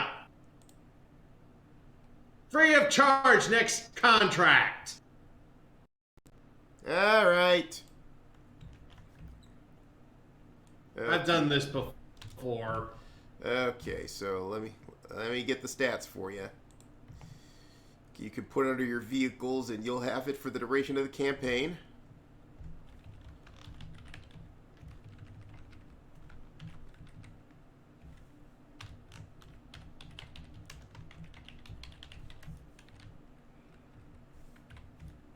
Ah, damn it. Hold on. Okie dokie.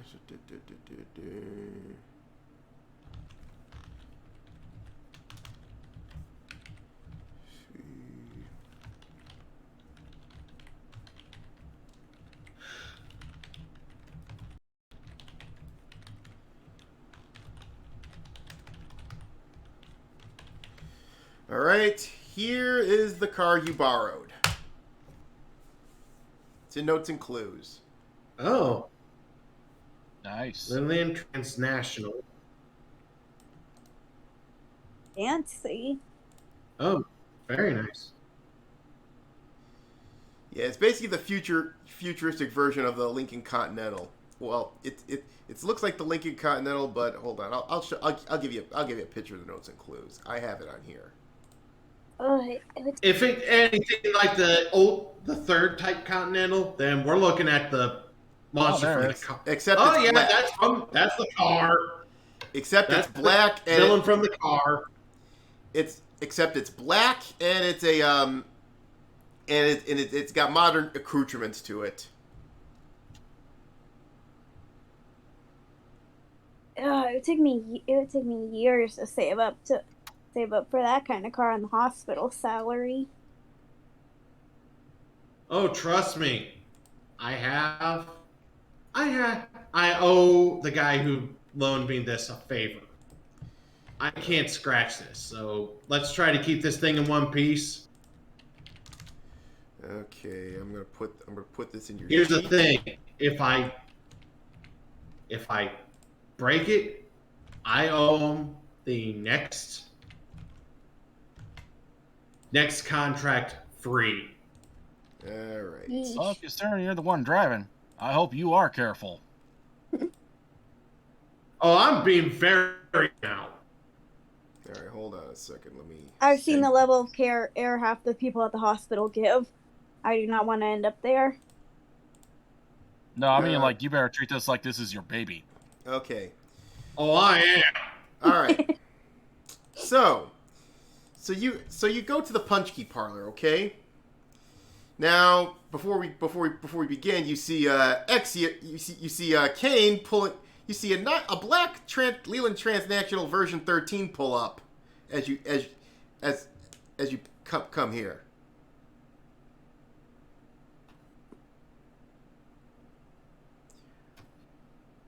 I make Nice sure deal. to stop properly, and I roll down the window and say, "I'm borrowing this. Let's try not to scratch the damn car." Yeah, my character's like, you don't have to worry about me with the car. Well, so anyway, so after you admire his his borrowed ride, you walk into the establishment. And you see the punch key parlor is divided into places. Hold on, I think I forgot to do a few things. Okay, I gotta change the background here. Hold up. While I'm at it, is the Lupine actually is Dragon's character there? Yeah. Okay. I actually have a favor to ask you from the Marceladas. From my uncle or from a different one? They want you to play it. Well, one of the guys in charge would like you to play it at his niece's birthday party. Sure. Yes! I can officially tell them that I put in the good word for you. Actually, for them. Wait, how old? They is like your work.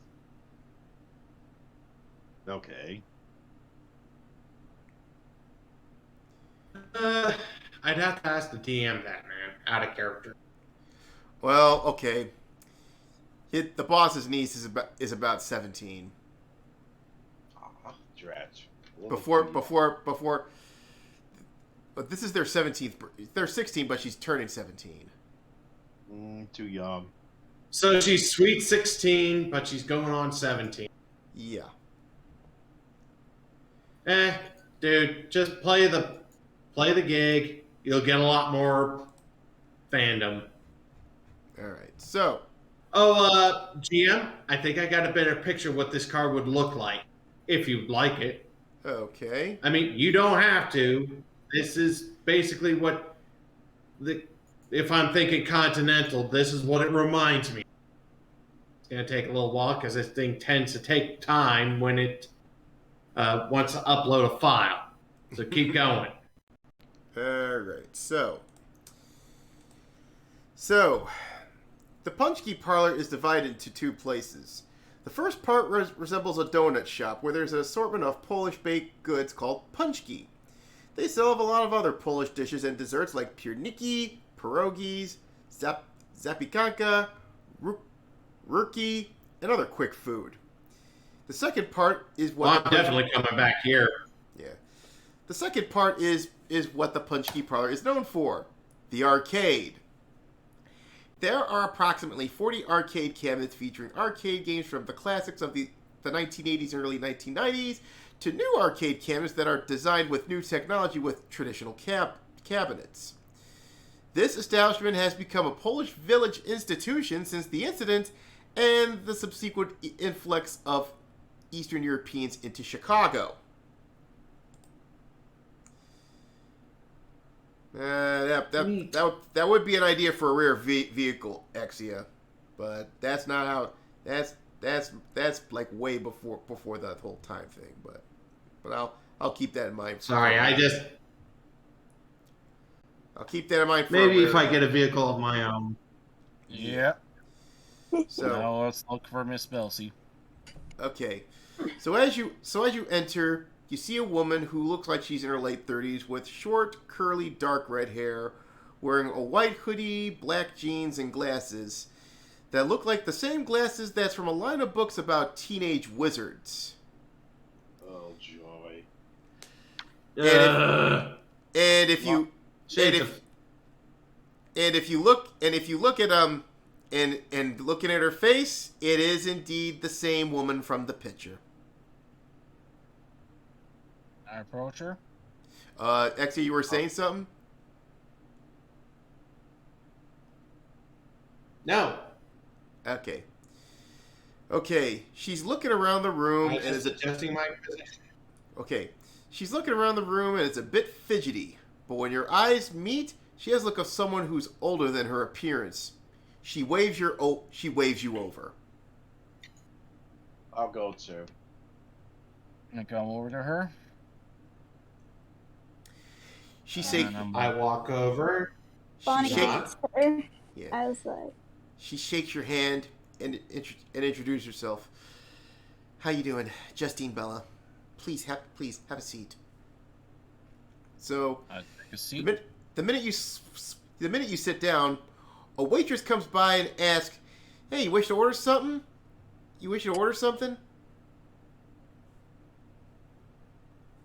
What do they have?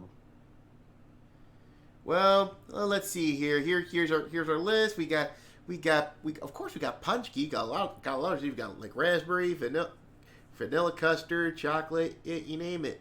Also got. I'll take one. Okay, I will cool. take one of each punchki. I'll take a raspberry punch key. Yeah, Justine basically says, put on my tab, okay? You are now Bonnie's best friend. I didn't realize. Okay. You don't need to do this, lady, but Well, thank being a you doctor, you anyway. like It is very appreciated. Okay.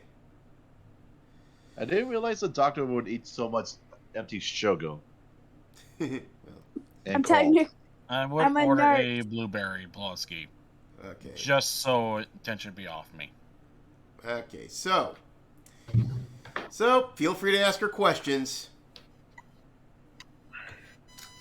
I'm like, so, what do you know about Helen? What do you know about Helen? Okay. Well, I think we should start at the beginning, okay? Helen applied to the company's Up and Comers program, in which students throughout the city state, they apply for an internship at Alexandria Media, in which 30 applicants are handpicked by the division head of that company, Eleanor Valore. Now, thing here is Eleanor interviews Now, 5 of those 30 would be brought in, and she interviews them personally. Helen was one of them. Now, thing here was at first Helen wasn't picked because she was a freshman at the time, and of course couldn't do anything. But luckily, let's just say I did oversee that interview, and I insisted on Eleanor to hire her. She put her over at the Rolling Meadows office because she knew she let officially it's under her domain, but I pretty much have de facto control of it. She lets me have it, sort of an unofficial branch office of Magical Wonders. Now, I did visit the office about 4 months ago, and usually I don't pay the office a visit because last fall I was in Orlando, and doing some stuff with Magical Wonders. And when I went to the office, I did meet Helen. She kind of reminds me of my niece. So I invited her to lunch the next day, and then we've been friends ever since.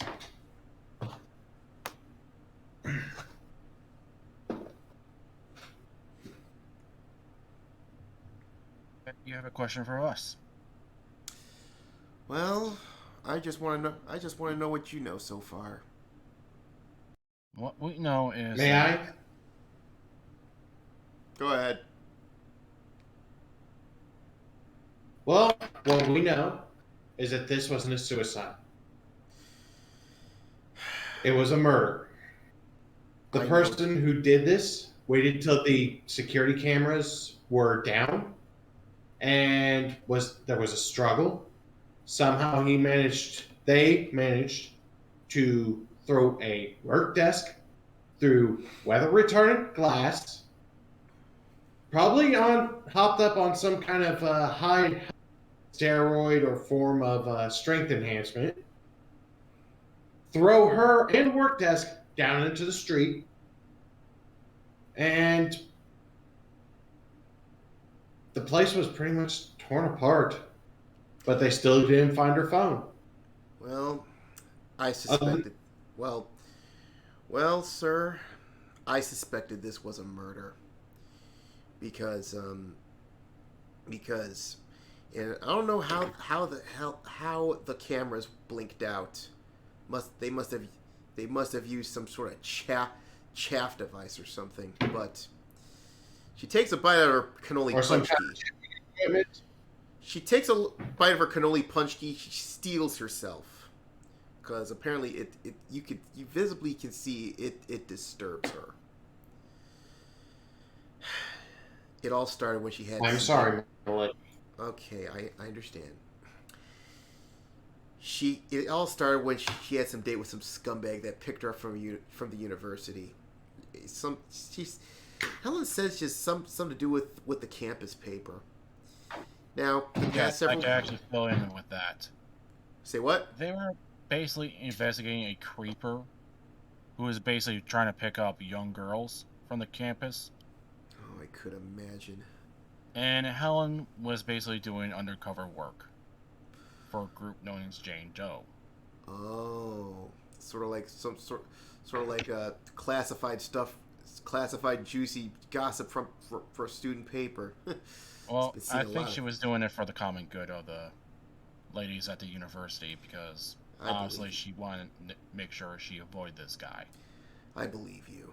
She's By the the way, type of this person guy that goes by the name of Dapper Doug. Dapper Doug. I don't know anything about him. And we believe he has connections with Black Flag. We are Hmm. still investigating him. But, oh, anyway, I will tell you. I this. say, Lady Nile, a moment, please. Now, take him for a moment. I pull her aside and say, are you sure? I said he's a lead. He's a lead. If he is, and he's tied to them, then I've got issues. Okay. Well, I don't everyone care has who he issues is. against the Black Flag. They're killed on sight for a reason.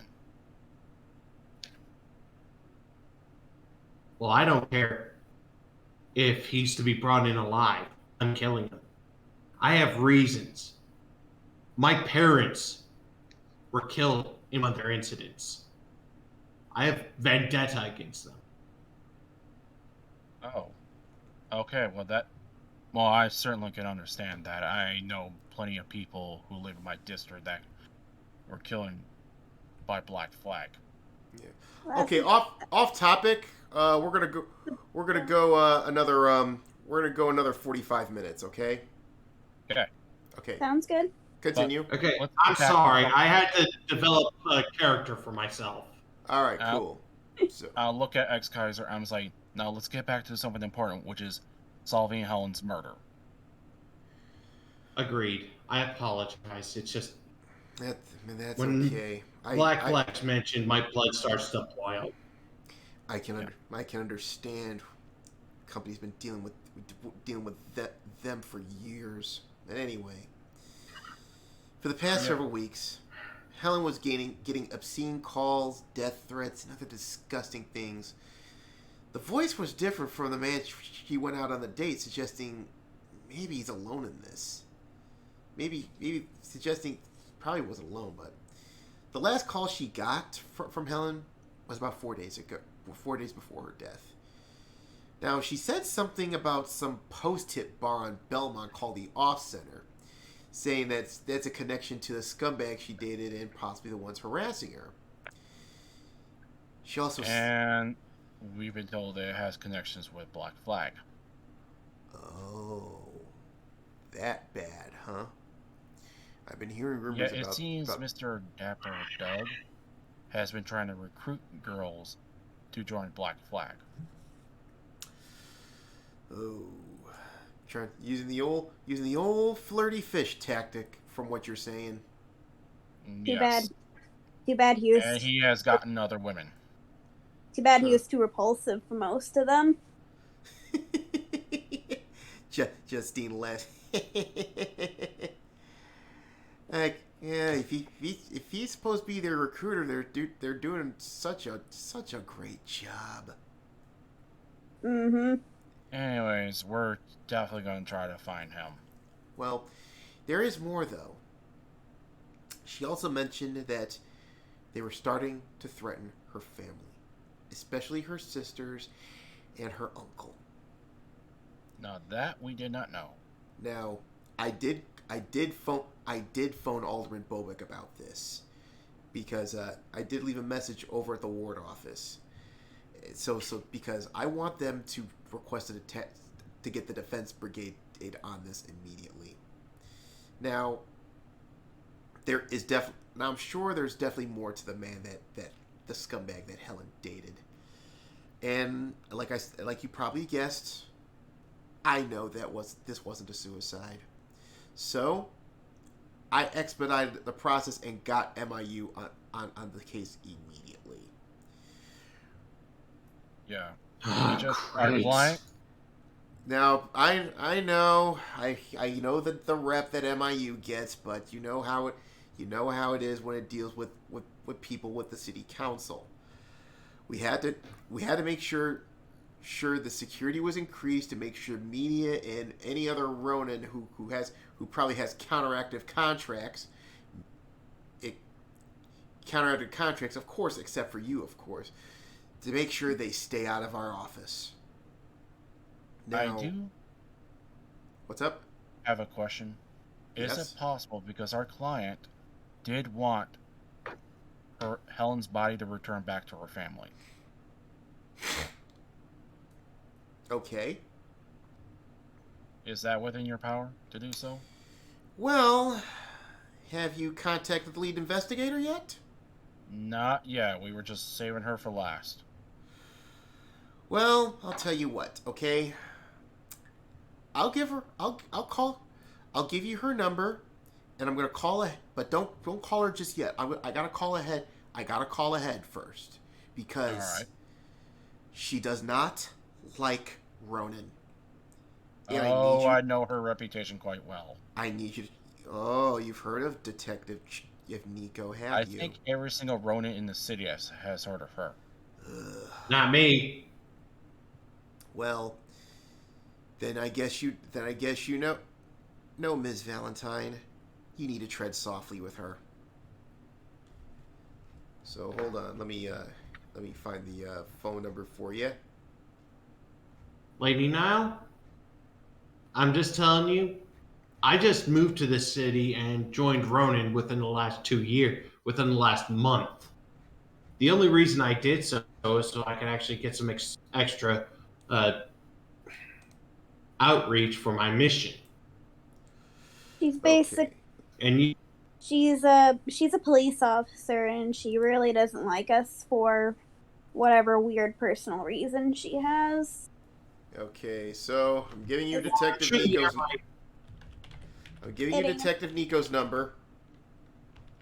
Okay. Yeah, well, I'll call that when I was given the all clear. Well, all right. so okay, so let's see here.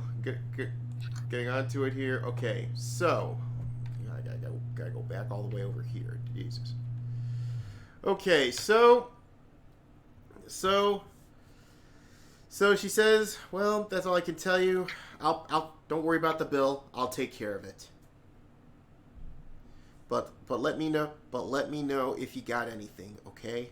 All right. Does the family have any more information that we can get that could help us with the case, or? Not necessarily. All right. Have a great day, ma'am. Well, you too. I'll try. Don't worry. So if you do wait 5 minutes and Justine text gives Lady Mirror the text, all clear. All right. From there, I call Detective Nico and prepare for a bombardment. Okay. You want me to head back to the interpreter's place? Yes. Okay. All right. The phone ring. You want me to go with him or you? Okay. Well, what do you want to do? Oh, I'm thinking we're just gonna send Ice Kaiser and you really want to join up with Ice Kaiser Dragon? Okay. All right. Well, Dragon and Ice Kaiser are gonna go back and defend the Italian lady. All right. So you head off in your driving. head off. All right.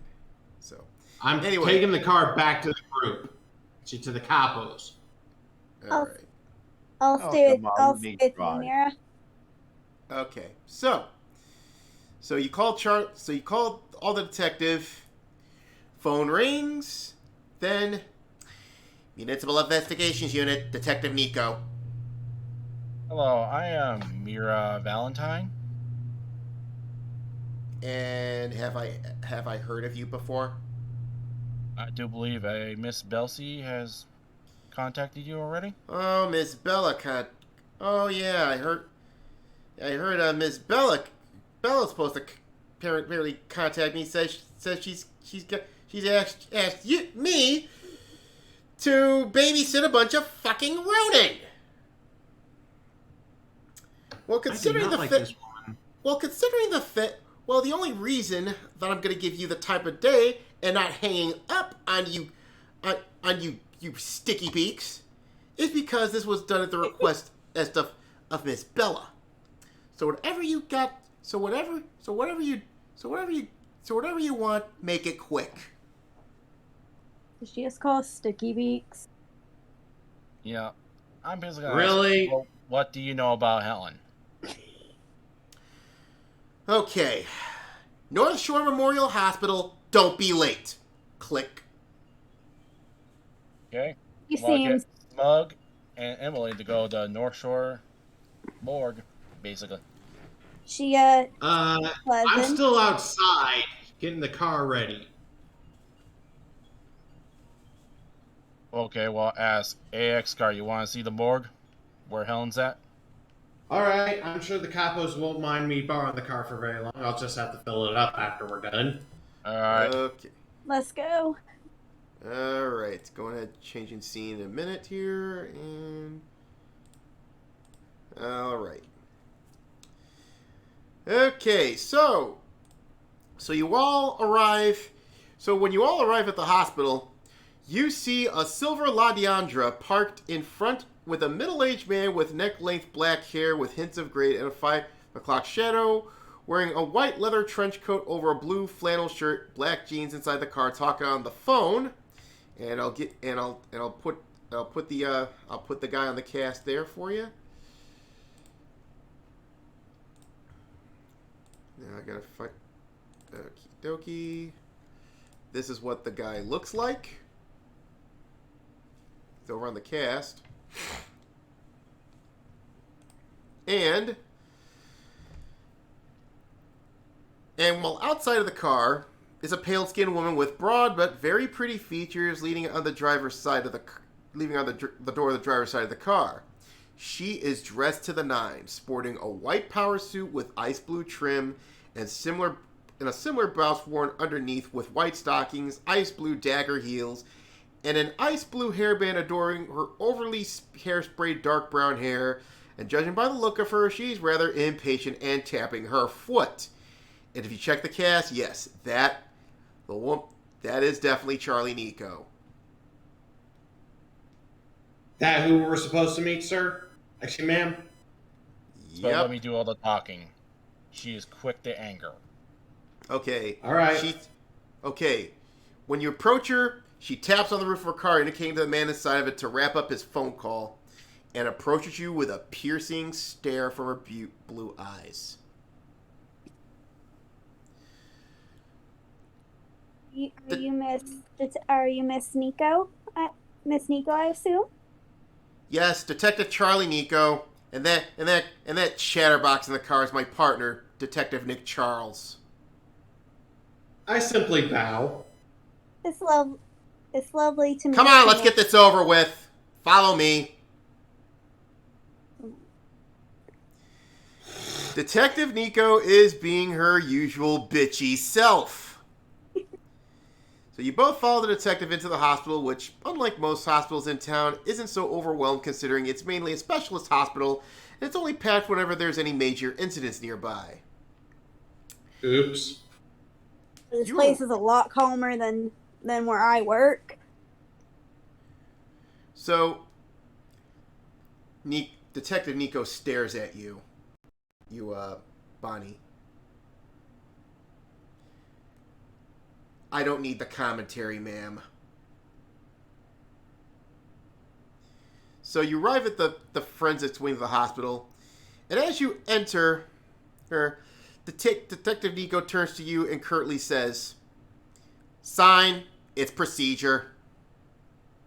Pick it up, sign in. I hand it over to Bonnie. Bonnie signs. Her name? As you all put in your John Henry, the desk nurses quietly snicker at the detective. Not a good move.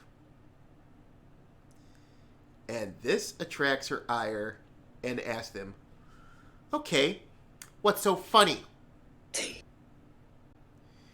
And one of the nurses said, well, detective, I'm shocked that you're allowing RoNIN to accompany her in an autopsy. You must be getting soft, aren't you, eh? As they laugh, Nico grabs the nurse by his collar. Okay. Unless... I'm saying, I'm making a move. I'm saying, enough! No, let me roll charisma. No need. Is this She true? tells you, mind your own damn business. We're here to see a body and try to get this case solved. Now, if you want to I get look over curry at favor said- with your She chief, yelled. let Detective me says, "Shut up!" Then she looks at the guy. The nurse says, "Unless you want to have 2 fewer balls than I have, then you keep your mouth shut." The other nurse immediately changes her attitude as Detective Nico lets go of the nurse. Okay. I look at all the people who are with me, and I said, last I checked, I'm the leader. I told you guys to be quiet. My apologies. I don't take baka lightly. She groans as you approach the coroner's office. Her partner, or Detective Charles, says, "Hey, Charlie, you need to calm down because you know someone's going to end up filing a complaint." And then she retorts, "They wouldn't dare." So, you enter in the coroner's office. You see a coroner and a surgeon, most likely his assistant in the room with a body lying on the table covered with a sheet. So the coroner meets up with you and says, "Detective, I'm glad you're here. Wait a minute. You didn't say you were bringing guests in." And then Nico says, "Let's get this over with. Don't ask me. This is sort of it's a favor for Miss Bella." I basically look over to the surgeon. I'm saying, hello, sir. I am Mira Valentine. We're RoNIN. We're here on the behest of Miss Bella. All right. Y'all right? All right. Ladies and gentlemen, are you ready? I step out of the room. Okay. I hope y'all haven't had lunch yet. So, the coroner, after that, the coroner uncovers the sheet, and you see the corpse of Helen Wisnewski. So far, you've been seeing her in pictures, smiling with friends, being so full of life, but before you, she is the exact opposite of it. Lifeless, cold, and broken. A young woman who left this mortal coil far too soon. Coroner turns to you. "Would you like to look over the body before we begin our report?" Both the detectives say no. Emily, Bonnie, I believe this is your field of expertise. If it's not too much trouble, sir, may I take a look over it? She looks over. The coroner looks over your hospital gown and says, "Judging by that uniform, you're from Cook County, aren't you?" Yes, I am, sir. I feel sorry for you, ma'am, but go on ahead. I appreciate the condolences. She takes a look to see over the corpse. Sorry. Okay, let me check your sheet here. And let's see here. You do That's not have Vincent 3. Yeah, but you don't have medical insight, so you're gonna have to roll awareness. Ah, crap. The dice I'll made help it. out. Is there like a teamwork roll? No. Okay,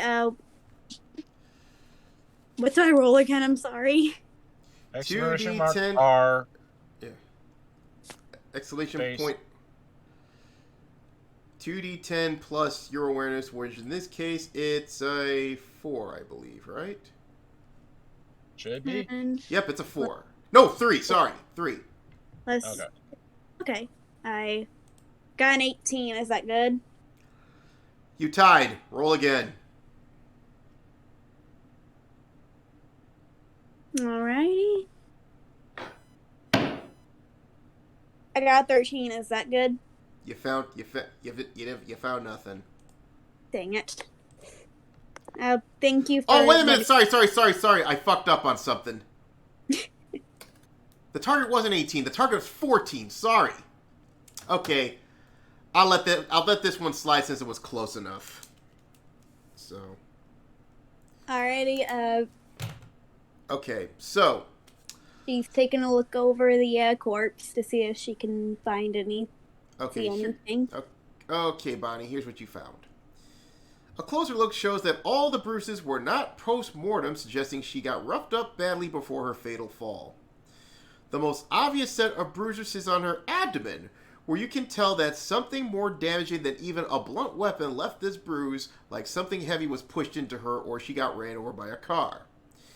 A check of her back reveals a plethora of lacerations, presumably from the shattered glass of the window she fell out of. Huh. Interesting. That does match with the wound. That does match with the desk theory. Okay. Fascinating. Well, thank you for allowing me to look over it, Doctor. All right. So, if I can have your attention, ladies and gentlemen, we've been studying the body of one Helen Wisnewski, and a few interesting things have been discovered in the autopsy. It is of this team's opinion that there was indeed foul play involved with this woman's death, as there were signs of immense trauma to her outside of the extreme trauma of the 9-story fall that ultimately killed her. The bruises throughout her face and body suggest she was attacked by 2 or 3 people, judging by the various signs of trauma and bruises throughout her body. The trauma wound was the point on her abdomen that suggests either a car hit her, which is unlikely, as that bruise was not post-mortem, meaning that it happened inside the building. So here's our best guess. Something heavy was rammed into her at a speed that would damage her, but won't kill her. To reiterate, It was a desk. I'm sorry to interrupt, but we went to the police during our search for the Helen case, and, well, let's just say a favor for a favor. We were brought in to see their evidence room. And in there we saw the car where she landed on, and the desk. Detective Nico can be seen visibly muttering something.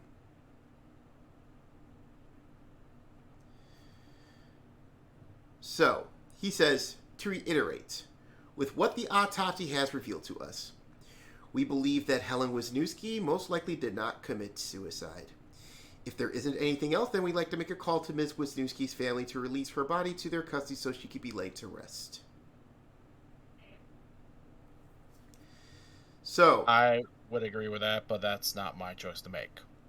Well, so all of you head outside, and when you head outside the office, Detective Lico looks at you. But this time, she isn't giving you a death stare. She walks up to you, Lady Mira, and basically says this.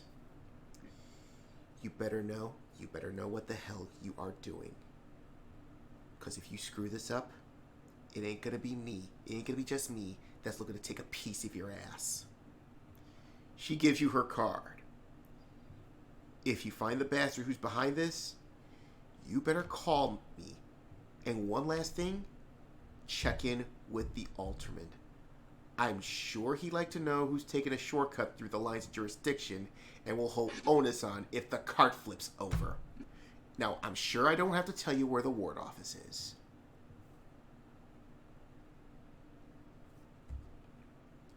So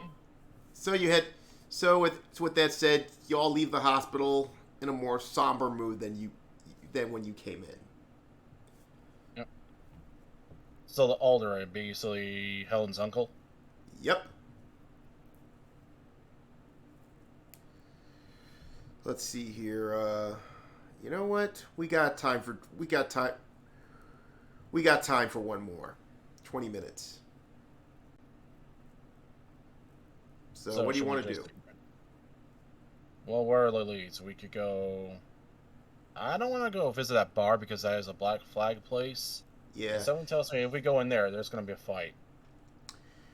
But he did tell you about the ward office. Yep, we'll definitely go to the ward office. Okay. So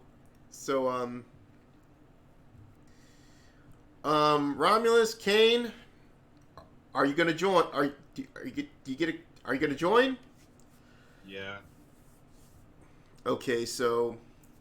Hold on, I gotta go take a pee break. I'll be back. Okay. So someone's got to make a call. I'll make it. Okay. Sorry about that. Internet glitched on me. What I miss?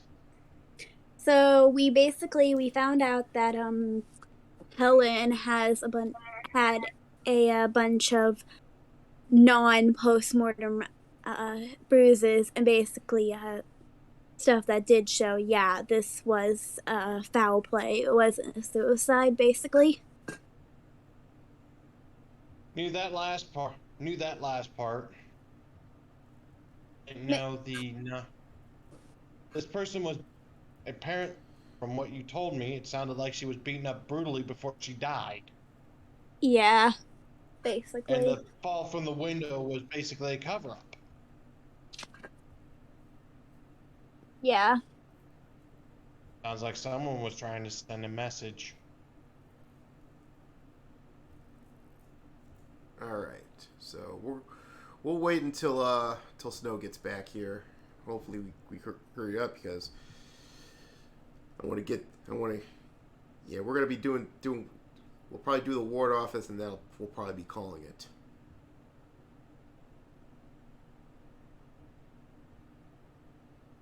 Okay. So Give me a second. I'm going to try to reconnect using my laptop. Okay.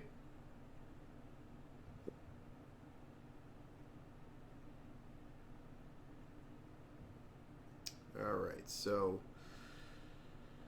yeah, it's starting to get pretty interesting. At least now you know for sure it was not a suicide. Oh, Aaron, if it's alright, I did a little sketch of Bonnie and Detective Nico. Is that alright if I DM it to you or? Put it on the you can put it on the goddamn, put it on the gallery, okay? Because I want to see that. Can you repeat that? I'm sorry, you glitched out on my end. Put that on the gallery, okay? The gallery? Alrighty. Yeah, the gallery. There you go. I hope you find it funny. All right. It's just like a little quick sketch, so it's not really it's not the best, but. All right, I gotta see this.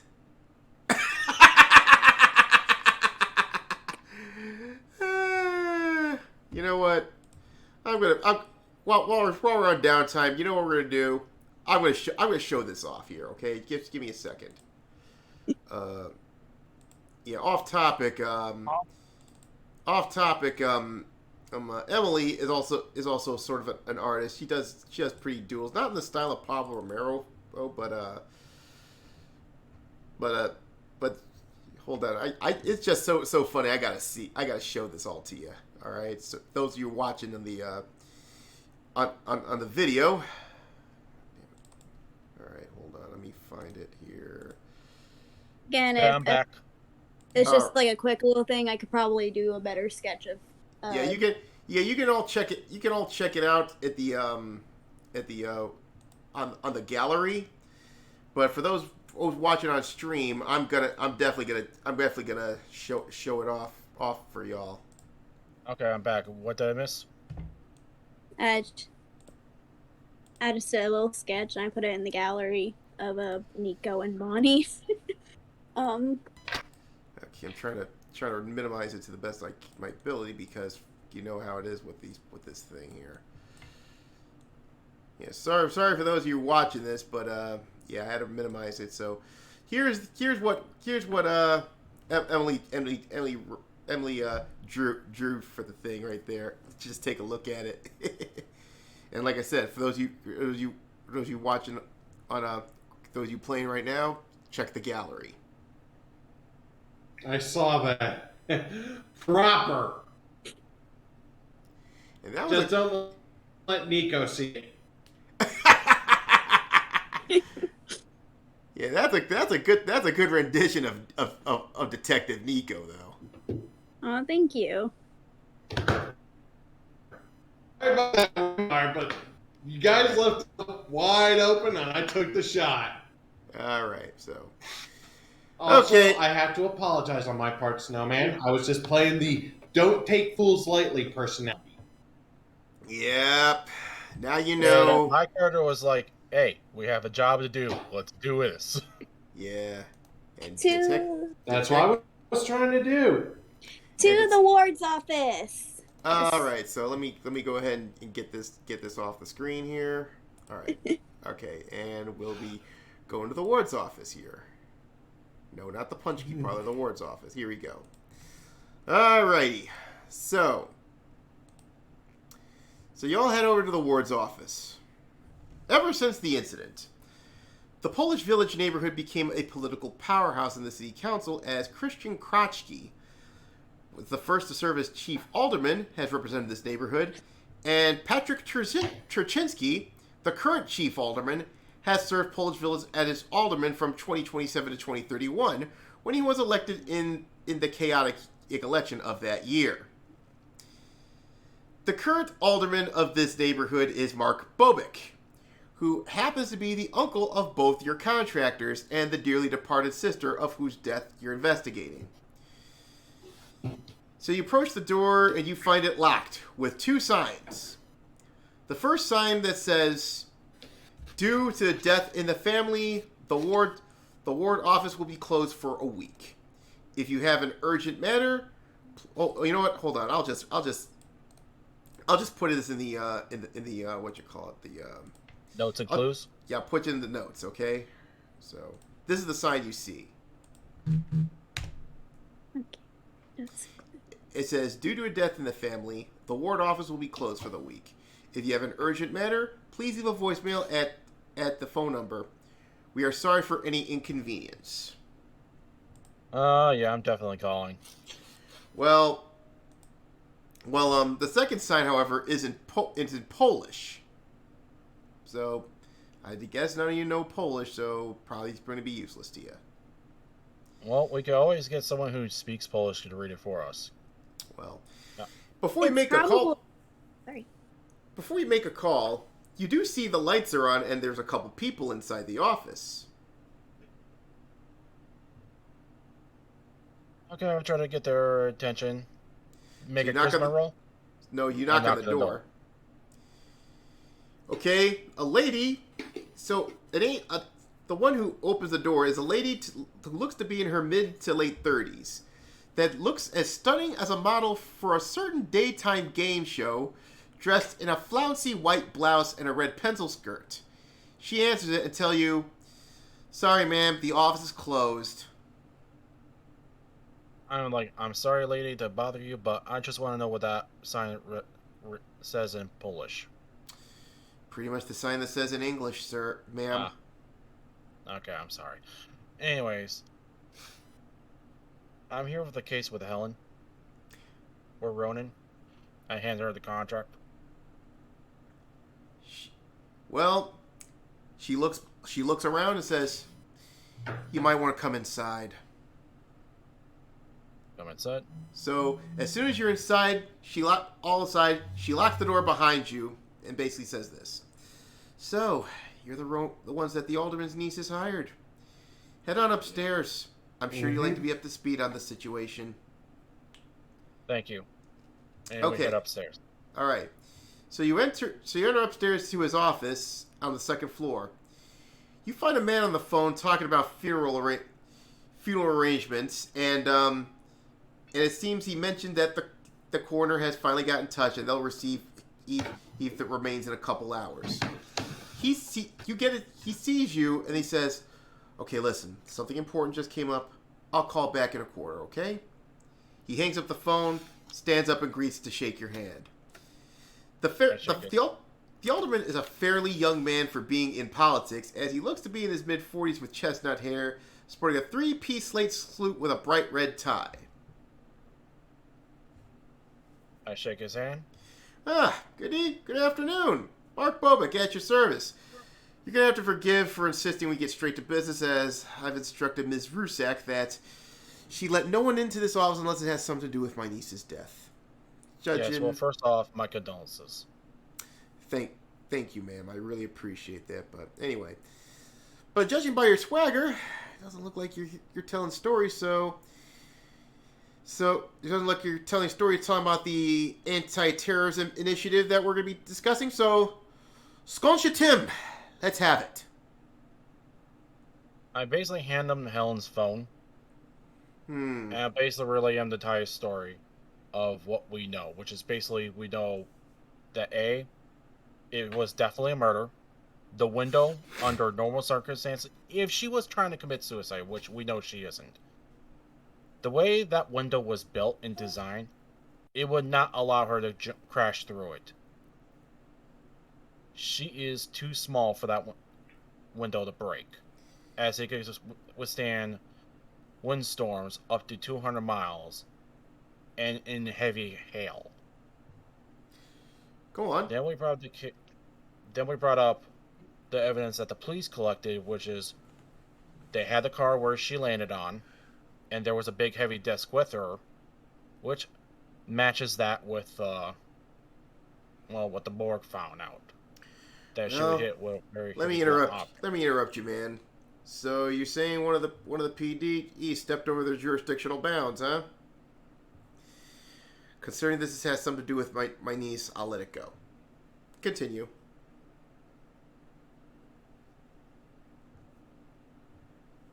Well, you're roboting. Snow, you okay? Okay. What's going on? Yeah, you were roboting for a second, so... Okay. Okay. Well, let me repeat that. Okay, go. Investigating more, we eventually found out that Helen got herself involved with a group known as Jane Doe. And she was doing... it's basically a bunch of kids doing underground reporting, collecting gossip and all that, until they found a guy, basically what they originally thought was a creeper that goes by the name of Dapper Doug.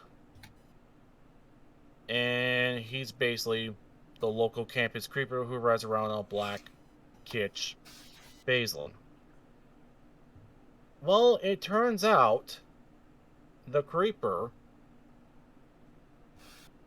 from what we got, for information we gather, has connections with Black Flag. And has been leading girls to their organization. Helen managed to get out of the situation by telling the bar people that she's going to order an angel shot on the ice, which is a code word saying, please get me transport and get me out of there, which sent Dapper Doug into a raging fit when he found out she got away. Anything else you can tell me? I'm not saying I'm not saying it is directly him, but he is a definite lead, and we are searching him, and he's clearly a suspect.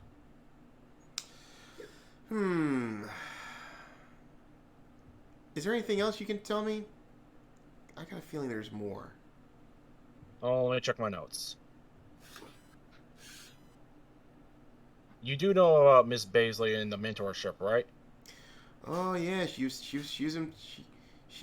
talking. And she was definitely trying to get her into Florida to get away from these guys, because apparently they were not only just sending her threats, and from what we were told, sending you threats, sending her sisters threats, but wait a minute. Did you say something about sending us threats? I handed him the phone. You know, we did get him. You said something about, okay. Now our office got some weird call just a few days before Helen died. Now my secretary did record the message, so he plays the message for you. So A little birdie told us that some Polak chud alderman is trying to institute fascism in Chicago. You better not even think about voting for that, Chucky. Because if you do, that nice storied office you occupy won't be so nice for long. And let's not forget about that snoopy cunt niece of yours is what you're about to experience. Does it sound like the fucker on the phone? Yep, same voice. I'm gonna kill him. Calm down. Calm down. Calm down. I basically open up Helen's phone. I showed him the text messages. You mean the voice messages? Yep. I played them in order. Well, I'm like, please tell me to stop. all right. As soon as you get to the third message, it's like, yep, that's the one. Yeah, I'm not gonna play the other 3 voice messages because it's just Donnie trying to contact Helen at the day of her death. Oh my god. Well, anyway. Yeah. Well, the good news here is we managed to trace the call. Really? Because it's pretty much standard procedure, because a lot of anti-terrorist countermeasures installed in all ward offices due to the fact that, you know, you have certain groups like the Supreme Brethren, the Cartel, Black Flag, you name it. And if any threatening call comes to any of the ward offices or any municipal property, it gets traced. Here's the address of where it came from. And he writes down the sir for doing that to me. He writes a pen and paper, and it's gonna be notes and clues. This is the address. The 1433 W Belmont Avenue. 1433 West Belmont Avenue. And he does say, be careful though. I heard that stretch of Belmont Avenue is home to some Black Flag cells. Wait a minute. Would that belong to the... Hold on. Let me check notes. Because I believe that's a certain bar, too.